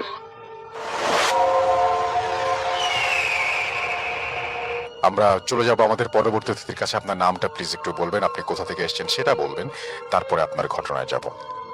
হ্যালো এভরিওয়ান, আমি মারুফ শুভ, ইউটিউব থেকে এসেছি। আমি শুনি আপনার। আজকে আপনাদের সাথে আমি যে স্টোরিটা শেয়ার করব, এটা আমার ফ্রেন্ড আমার সাথে এই স্টোরিটা শেয়ার করেছিল। এই ঘটনাটা ঘটেছিল রাসেল ভাই রাজশাহীতে। তো আমার ফ্রেন্ডের দেশের বাড়ি হচ্ছে রাজশাহী, তো সেখানে তারা থাকতো না, তারা মাঝে মাঝে ওই তাদের দেশের বাড়িতে যেত। সেখানে ছিল তার দাদি আর তার ছোট চাচা। তো সেম ভাবে তারা ওখানে বেড়াতে গেল। তো বেড়াতে যাওয়ার পরে আমার ফ্রেন্ডের একটা ছোট বোন ছিল, তো তাকে দাদি স্বাভাবিকভাবে অনেক আদর করতো, তাকে সাথে সাথে রাখতো, সবসময় ওখানে গেলেই সাথে সাথে রাখতো। তো সেখানে যাওয়ার পরে 2 দিন পরে রাসেল ভাই, আমার ফ্রেন্ডের বাবা একটা রাতের বেলা একটা সাউন্ড পায়। সাউন্ডটা আসতেছিল আমার ফ্রেন্ডের দাদির রুম থেকে। মনে হচ্ছিল যে সে মানে রুমের ভিতরে কেউ কথা বলতেছে। হুম। তো আমার ফ্রেন্ডের বাবা মনে করেছে তার মেয়ে মনে হয় তার সাথে ছিল রুমের মধ্যে, এই কারণে তারা কথা বলতেছে, তো সেই জিনিসটাকে বেশি একটা কেয়ার করে না। তো সেকেন্ড ডেতেই মানে সে আবারও ফিল করলো যে রাতের বেলা তার মায়ের রুম থেকে কেউ একটা কথা বলার সাউন্ড পাওয়া যাচ্ছে। তো সে উঠলো, উঠে আমার ফ্রেন্ড আর তার বোন যে রুমে ঘুমায় সেই রুমে গেল, গিয়ে দেখলো তারা দুজনই ঘুমাচ্ছে। আর সে ওঠার পরে কথার সাউন্ডটা আস্তে আস্তে কমে গেল রাসেল ভাই। তো সেই জিনিসটা দেখার পরে সে তার পরের দিনই তার মাকে জিজ্ঞেস করলো যে তোমার রুমে আমি রাতের বেলা কথার আওয়াজ পেলাম, তুমি কার সাথে কথা বলতেছিলে? আচ্ছা। তো সে জিনিসটা স্কিপ করে গেল সেই সময় রাসেল ভাই, মানে তার সাথে শেয়ার করতে যাচ্ছিল না। তো এই জিনিসটা দেখে আমার ফ্রেন্ডের আব্বু সে একটু রাগী হলো তার মায়ের উপরে। তারপরে তারা যেদিন চলে যাবে রাসেল ভাই, সেদিন আমার ফ্রেন্ডের যে ছোট বোন ছিল সে একটু অসুস্থ হয়ে গেল। আচ্ছা। এই কারণে সেদিন তারা যেতে পারেনি। তো সেদিন রাতের বেলা ঘটে গেল একটা ভয়ানক ঘটনা। মানে এবারে সাউন্ডটা আসতেছিল ওই রুম থেকেই, কিন্তু মনে হচ্ছিল কারোর মুখ চেপে ধরলে যে টাইপের একটা সাউন্ড হবে রাসেল ভাই, এই টাইপের একটা সাউন্ড আসতেছিল রুম থেকে। তো আমার ফ্রেন্ডের আব্বু এবং তার মা দুজনই উঠে গেল রুমের মধ্যে, যাওয়ার পরে মানে গিয়ে দেখলো গেটটা ভিতর থেকে লক করা। তো তারা চাবি দিয়ে গেটটা খুলে দেখলো একটা ভয়ানক দৃশ্য। সে দেখলো তার মায়ের মুখ একটা ছোট বাচ্চা মেয়ে চেপে ধরে রয়েছে, আর সে বাচ্চা মেয়ের চেহারাটা সেম তার মায়ের মতো। আচ্ছা। এই জিনিসটা দেখার পরে রাসেল ভাই, আমার ফ্রেন্ডের যে মা, সে সাথে সাথে ওই জায়গায় সেন্সলেস হয়ে যায়। আর সেই জিনিসটা তাদেরকে দেখে বিড়ালের মতো করে রাসেল ভাই জানালা দিয়ে বিড়াল যেভাবে বের হয়ে যায় সেম ওইভাবে করে বের হয়ে চলে গেল, আচ্ছা, মানে জাম্প করে চলে জাম যাবে। করে চলে গেল। আচ্ছা। হ্যাঁ। তারপরে আমার ফ্রেন্ডের আব্বা তার ছোট ভাইকে ডাকলো। তারপরে তার মায়ের অবস্থা অনেক খারাপ হয়ে গিয়েছিল রাসেল ভাই। তাকে পানি খাওয়ালো, কিন্তু তার সেন্স ছিল না, মানে তাকে পানি দিল মুখের মধ্যে, তার সেন্স ছিল না। তারপরের দিন সকালবেলা ডাক্তার এনে দেখানো হলো। তারপর তার সেন্স বিকালের দিকে ফিরে আসলো। তার সেন্স আসার পরে সেই ব্যাপারটা পুরো ঘটনাটা তার পুরো ফ্যামিলির সাথে শেয়ার করলো। সে বলল যে এই ঘটনাটা তার সাথে রেগুলার হচ্ছে এবং সে একা একা থাকে, এই কারণে মানে ফার্স্টে এই জিনিসটাকে সে ওয়াশরুমের গেটের সামনে একদিন দেখেছিল, তারপরে থেকে জিনিসটা তার আশেপাশেই থাকে এবং তারা এতদিন ধরে এখানে আছে এবং তার নাতনিকে সে আদর করছে, এই জিনিসটা সে মেনে নিতে পারছিল না। এই কারণে সে মানে সেদিন মানে তার উপরে এইভাবে অ্যাটাক করে। আর তারা যদি ওই দিন ওই ফ্ল্যাটে না থাকতো তাহলে মনে হয় আজকে সে বেঁচে থাকতো না আর কি রাসেল ভাই। তারপরে ওই ফ্ল্যাটটাকে হুজুর দিয়ে ওখানে মিলাদ পড়ানো হয়। তারপরে মিলাদ পড়ানোর পরে আমার ফ্রেন্ডের দাদিকে তারা ঢাকায় নিয়ে চলে আসে, মানে সে এখন সুস্থ হয়ে আছে রাসেল ভাই। এই ছিল আমার ঘটনা রাসেল ভাই। Thank you very much.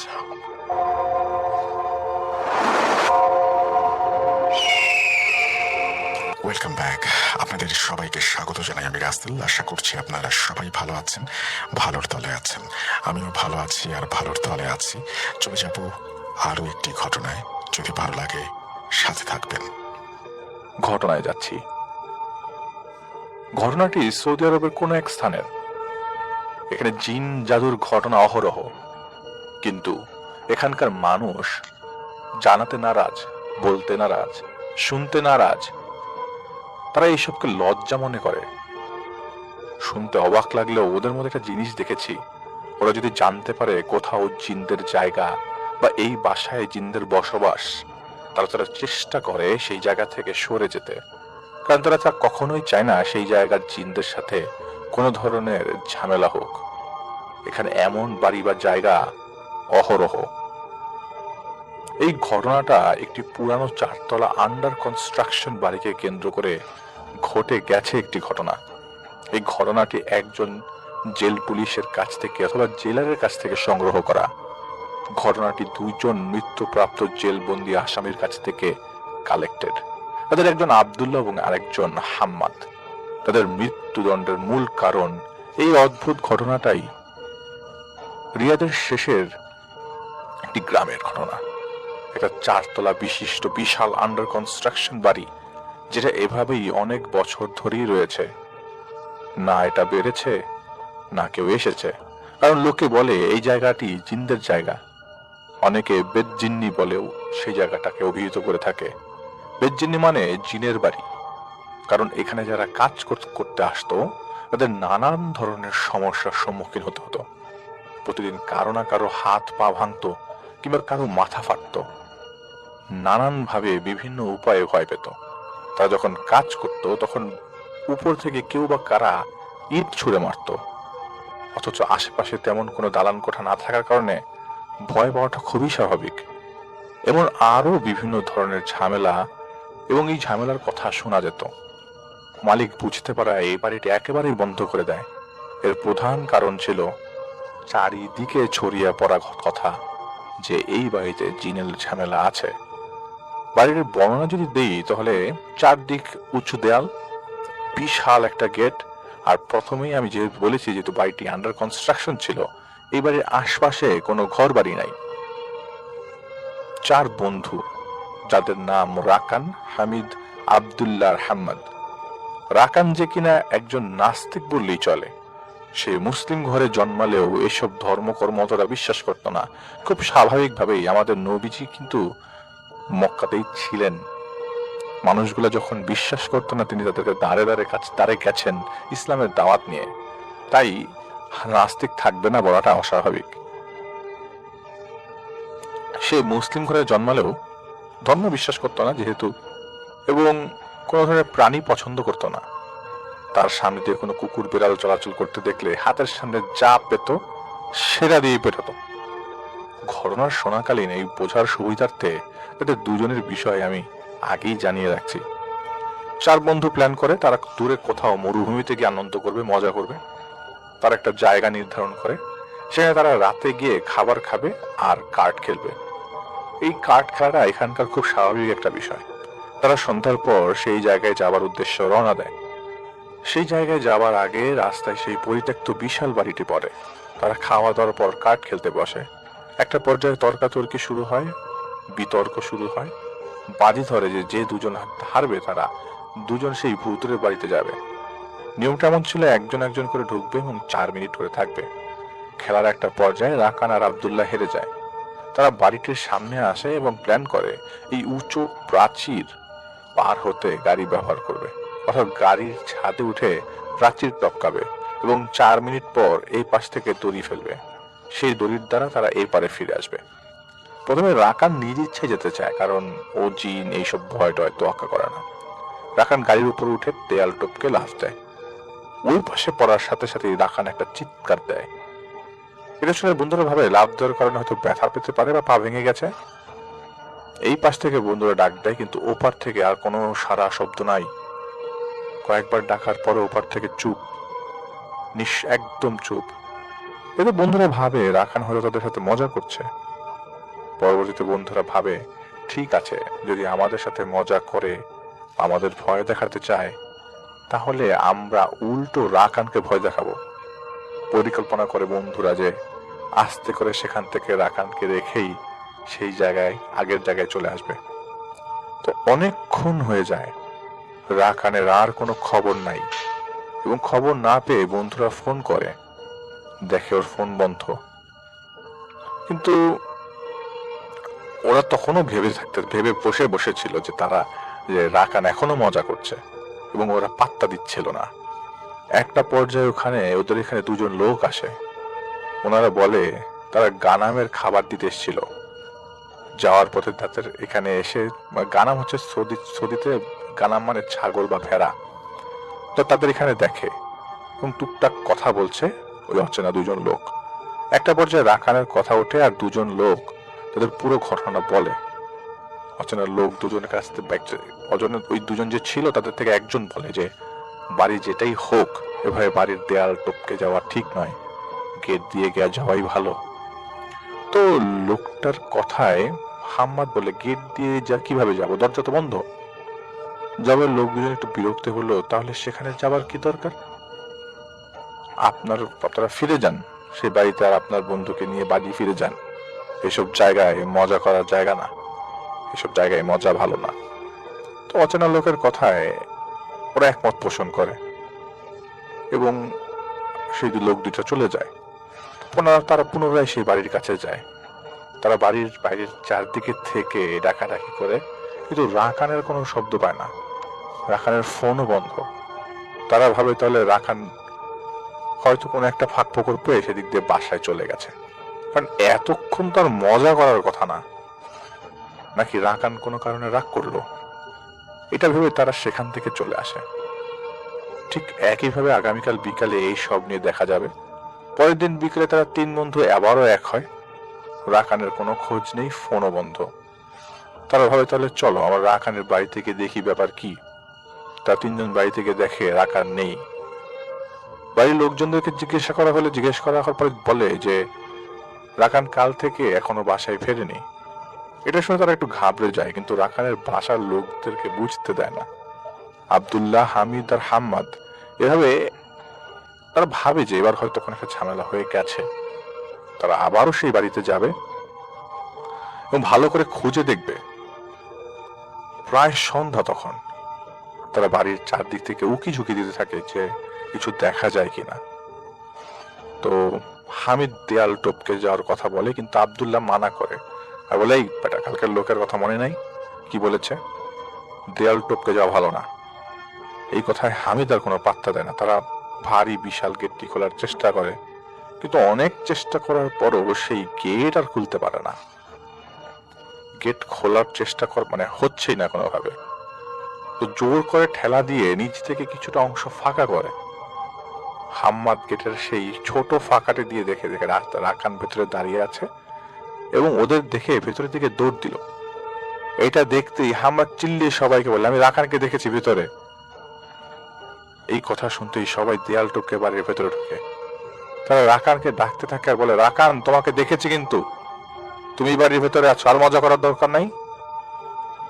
তোমার বাসার মানুষ কিন্তু চিন্তা করছে। এই কথা বলার পরেও চারদিকে চুপ। এবার ওরা রেগে যায়। তারা প্ল্যান করে তারা তিনজন তিন দিক দিয়ে খুঁজবে এবং রাকানকে পেলেই পেটাবে। প্ল্যান অনুযায়ী তারা আলাদা আলাদা করে খোঁজা শুরু করে। সে সময় তাদের মাথায় ভয় জিনিসটা কাজ করছিল না, কারণ তাদের মাথায় একটা জিনিসই ছিল যে রাকানকে কোনোভাবে ধরতে হবে। আব্দুল্লাহ নিচের দিকটা দেখার দায়িত্ব পড়ে। হামিদ আর হাম্মাদ উপর উঠবে। সবাই মোবাইলের ফ্ল্যাশ জ্বালিয়ে এদিক ওদিক দেখা শুরু করে। চারদিক পুরনো কনস্ট্রাকশনের জিনিসপত্র। আব্দুল্লাহ কিছুটা ভেতরের দিকে ঢুকে যায়। যাওয়ার পর আব্দুল্লাহ পেতে থাকে ভয়ঙ্কর দুর্গন্ধ। একটু সামনে যেতে দেখে একটা বিড়াল মরে পচে আছে।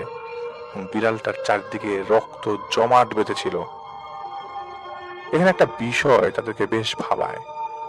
সেখানে যে জমাট রক্তগুলো ছিল তার পরিমাণ অনেক বেশি, যা একটা বিড়ালের থাকার কথা না। তারপর আব্দুল্লাহ এসব অত তোয়াক্কা না করে সামনে এগিয়ে যায়। চারদিক নিস্তব্ধতায় ছেয়ে গেছে। আর উপরে যে হামিদ আর হাম্মাদ হাঁটছে সেটার শব্দ শুনতে পাওয়া যাচ্ছে নিচে। একটা পর্যায়ে আব্দুল্লাহ উপর থেকে দৌড়ানোর শব্দ পায়। কিছু দৌড়িয়ে গেল। সেটা শুনে আব্দুল্লাহ ভাবে রাকানকে হয়তো পাওয়া গেছে। এটা ভেবে সে উপরের দিকে যাওয়া শুরু করে। দ্বিতীয় তলায় আসে, শুনে উপর থেকে দৌড়ের শব্দ, এবং এক পর্যায়ে তৃতীয় তলায় যায় তারা। সেখানেও শুনতে পাবে উপর থেকে দৌড়ানোর শব্দ আসছে।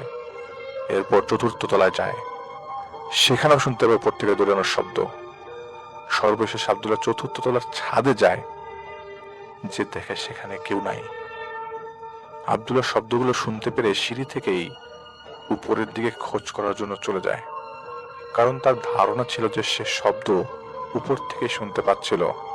তো অযথা ফ্লোর ঘুরে লাভ নেই, তিনি সরাসরি উপরে চলে যাচ্ছিল। এখন আব্দুল্লাহ বেশ বিরক্ত। 1 মিনিট 2 মিনিট হলে চলতো, এতক্ষণ যাবৎ এইখানে তারা ঘোরাঘুরি করছে কিন্তু কিছুই দেখছে না।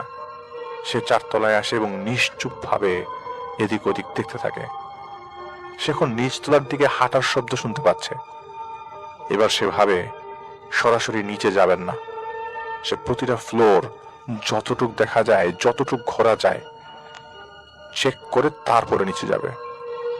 আব্দুল্লাহ পুরো 4 তলা দেখতে থাকে, কিন্তু কিচ্ছু নাই। ভাঙা জিনিসপত্র, কাঠ, কিছু রড। আব্দুল্লাহ চিৎকার করে সবাইকে ডাকতে থাকে, কিন্তু কোনো সাড়া শব্দ নেই।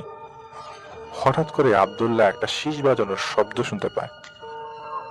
কেউ কাউকে যদি দেখে শীষ বাজায় এবং সেরকম শীষ বাজানোর শব্দ, কেউ একজন সুর করে শীষ বাজাচ্ছিল। এবার আব্দুল্লাহ রাগান্বিত হয়ে গালাগালি করতে করতে নিচের দিকে নামতে থাকে। তৃতীয় তলা যখন সে আসে, সে বুঝতে পারে এই ফ্লোরটি থেকে শীষ বাজানোর শব্দ আসছে। খুব সুর করে শীষ বাজাচ্ছে কেউ। হঠাৎ করেই শীষ বাজানোর শব্দটা বন্ধ হয়ে যায়। আব্দুল্লাহ সামনের দিকে এগোতে থাকে। দেখতে পায় রাকানকে।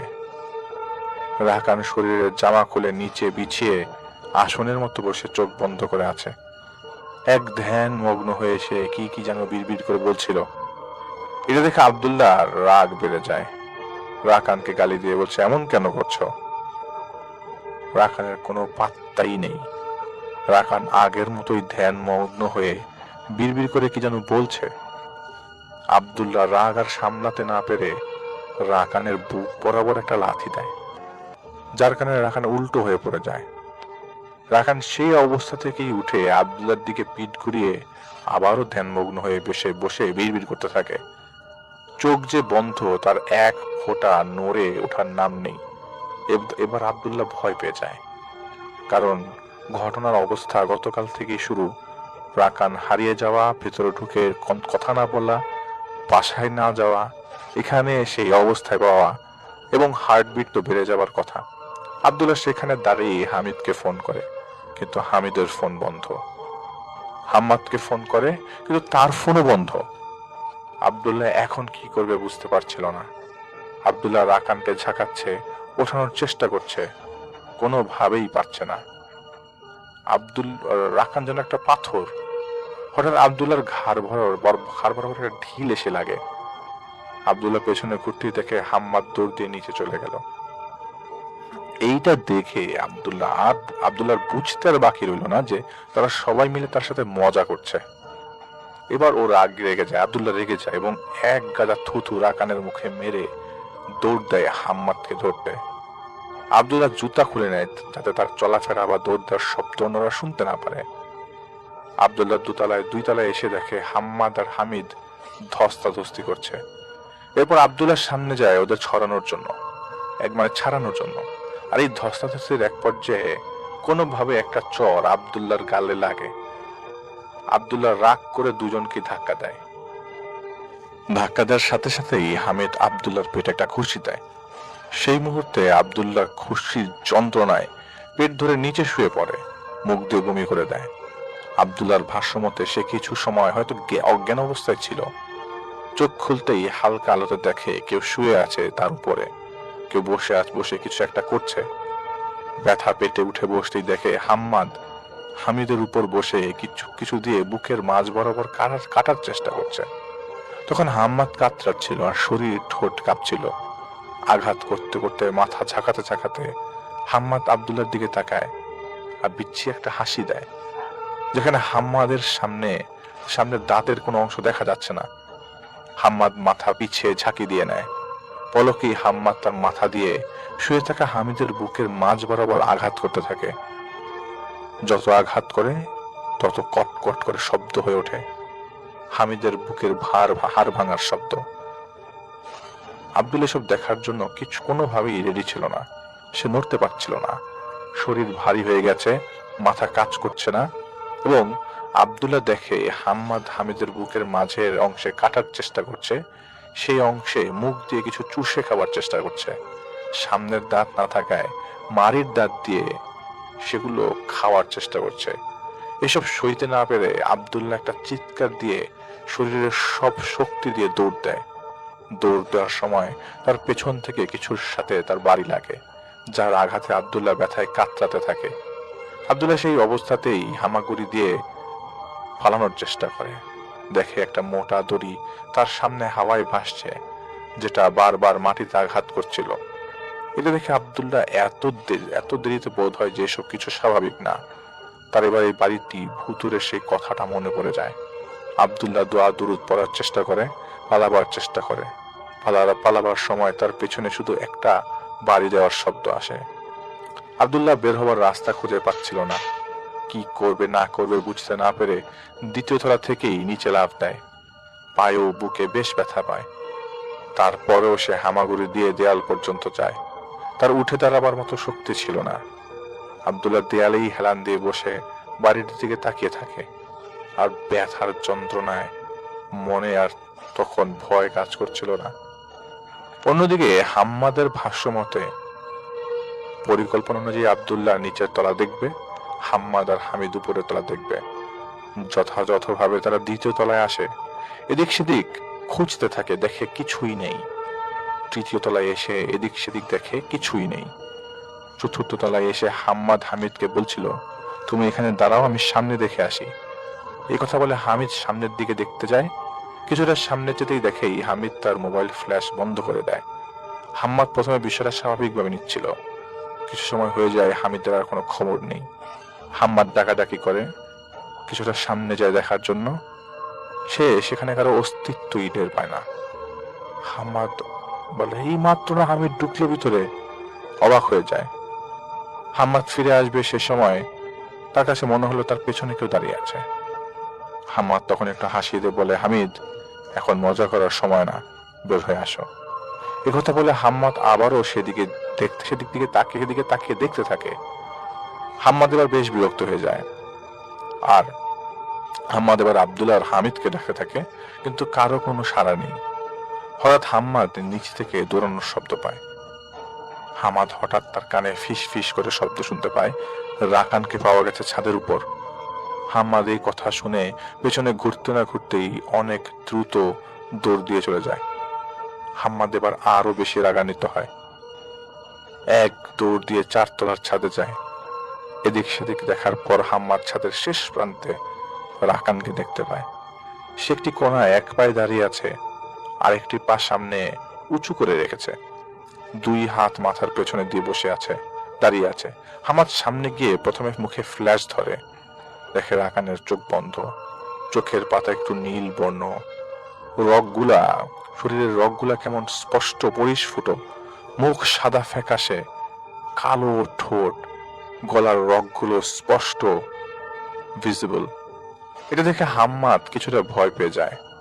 হাম্মাদ এদিক সেদিক আবারও দেখতে থাকে এবং ওর চোখ যায় ছাদের আরেক প্রান্তের দিকে। দেখে সেখানে আব্দুল্লাহ বসে শব্দ ছাড়া হাসছে, আর হাসির শব্দ যেন বের না হয় তাই মুখ চেপে রেখেছে। হাম্মাদ চিৎকার করে বলতে থাকে, আব্দুল্লাহ, এসব কি হচ্ছে? এটা কি কোনো ধরনের মজা হতে পারে? যবে আব্দুল্লাহ হা হা করে জোরে জোরে হেসে বলে, এটা মজা নয়, এটা খেলা। কে জিতে আর কে হারে এই খেলা। হা হা করে হাসতে হাসতে মাটিতে থাপ্পড় দিতে দিতে শুয়ে পড়ে আব্দুল্লাহ। এই হাসিটা শেষ হচ্ছিল না। এরপর হাম্মাদ একটু ভয় পেয়ে আব্দুল্লাহর হাত ধরে টেনে বলে, ভাই চলো, আর মজা করো না। একথা শুনতেই আব্দুল্লাহর হাসি বন্ধ হয়ে যায়। রাগান্বিত ভাবে দাঁত কিটমিট করে বলতে থাকে, বললাম না এটা মজা নয়, এটা খেলা। হাম্মাদ বলে, এটা কিসের খেলা? জবাব আব্দুল্লাহ বলে, এই বেটা, কিসের খেলা জানিস না? কে শুরু করছিল আর কে শেষ করবে? হাসতে হাসতে আব্দুল্লাহ দৌড় দিয়ে গিয়ে এক পায়ে দাঁড়িয়ে থাকা রাকানের বুকে লাথি মেরে ফেলে দেয় নিচে। এটা দেখে হাম্মাদ হতবাক হয়ে যায়, কি হলো বুঝেই উঠতে পারলো না। ওইদিকে আব্দুল্লাহ হাতে তালি দিতে দিতে এক পায়ে ভর দিয়ে তালে তালে নাচছিল। হাম্মাদ ঘাবড়ে গিয়ে দৌড় দিয়ে পালানোর চেষ্টা করে। পেছন থেকে আব্দুল্লাহ বলছে, খেলা এখনো শেষ হয়নি। হাম্মাদ এক দৌড়ে নিচে নেমে যায় আর দেয়াল টপকে যায়। গাড়ির চাবি হাম্মাদের কাছে থাকায় গাড়ি নিয়ে বের হয়ে যায় সবাইকে রেখে, কারণ হাম্মাদ বুঝতে পারে পরিস্থিতি তার হাতের বাইরে। এলাকায় ফিরে কিছু মানুষজন ডেকে নিয়ে আসে, সাথে পুলিশও। সবাই মিলে দরজার তালা ভেঙে দেখে দেয়ালের সাথে হেলান দিয়ে অচেতন অবস্থায় কেউ আছে। আর একটু সামনে দেখতে পায় রাকানের দেহ পড়ে আছে, মৃতদেহ। সম্পূর্ণ বাড়ি চেক করে দ্বিতীয় তলায় হামিদের বুক কাটা লাশটাও পাওয়া যায়। আব্দুল্লাহ হাম্মাদের ভিন্ন জবানে 2 জনকেই পুলিশ গ্রেফতার করে এবং প্রমাণিত হয় তারা এই খুন করেছে। 2 জন 2 জনকেই দোষারোপ করছে। আর ওইদিকে হামিদ আর রাকানের পরিবার মৃত্যুর বদলে মৃত্যুই চাচ্ছে। আব্দুল্লাহর হাম্মাদ কসম করে বলেছে তারা খুন করেনি। আব্দুল্লাহ বলেছে হাম্মাদ খুন করেছে, আর হাম্মাদ বলছিল আব্দুল্লাহ খুন করেছে। কিন্তু একটা পর্যায়ে এখনকার আদালতের রায় 2 জনেরই মৃত্যুদণ্ড।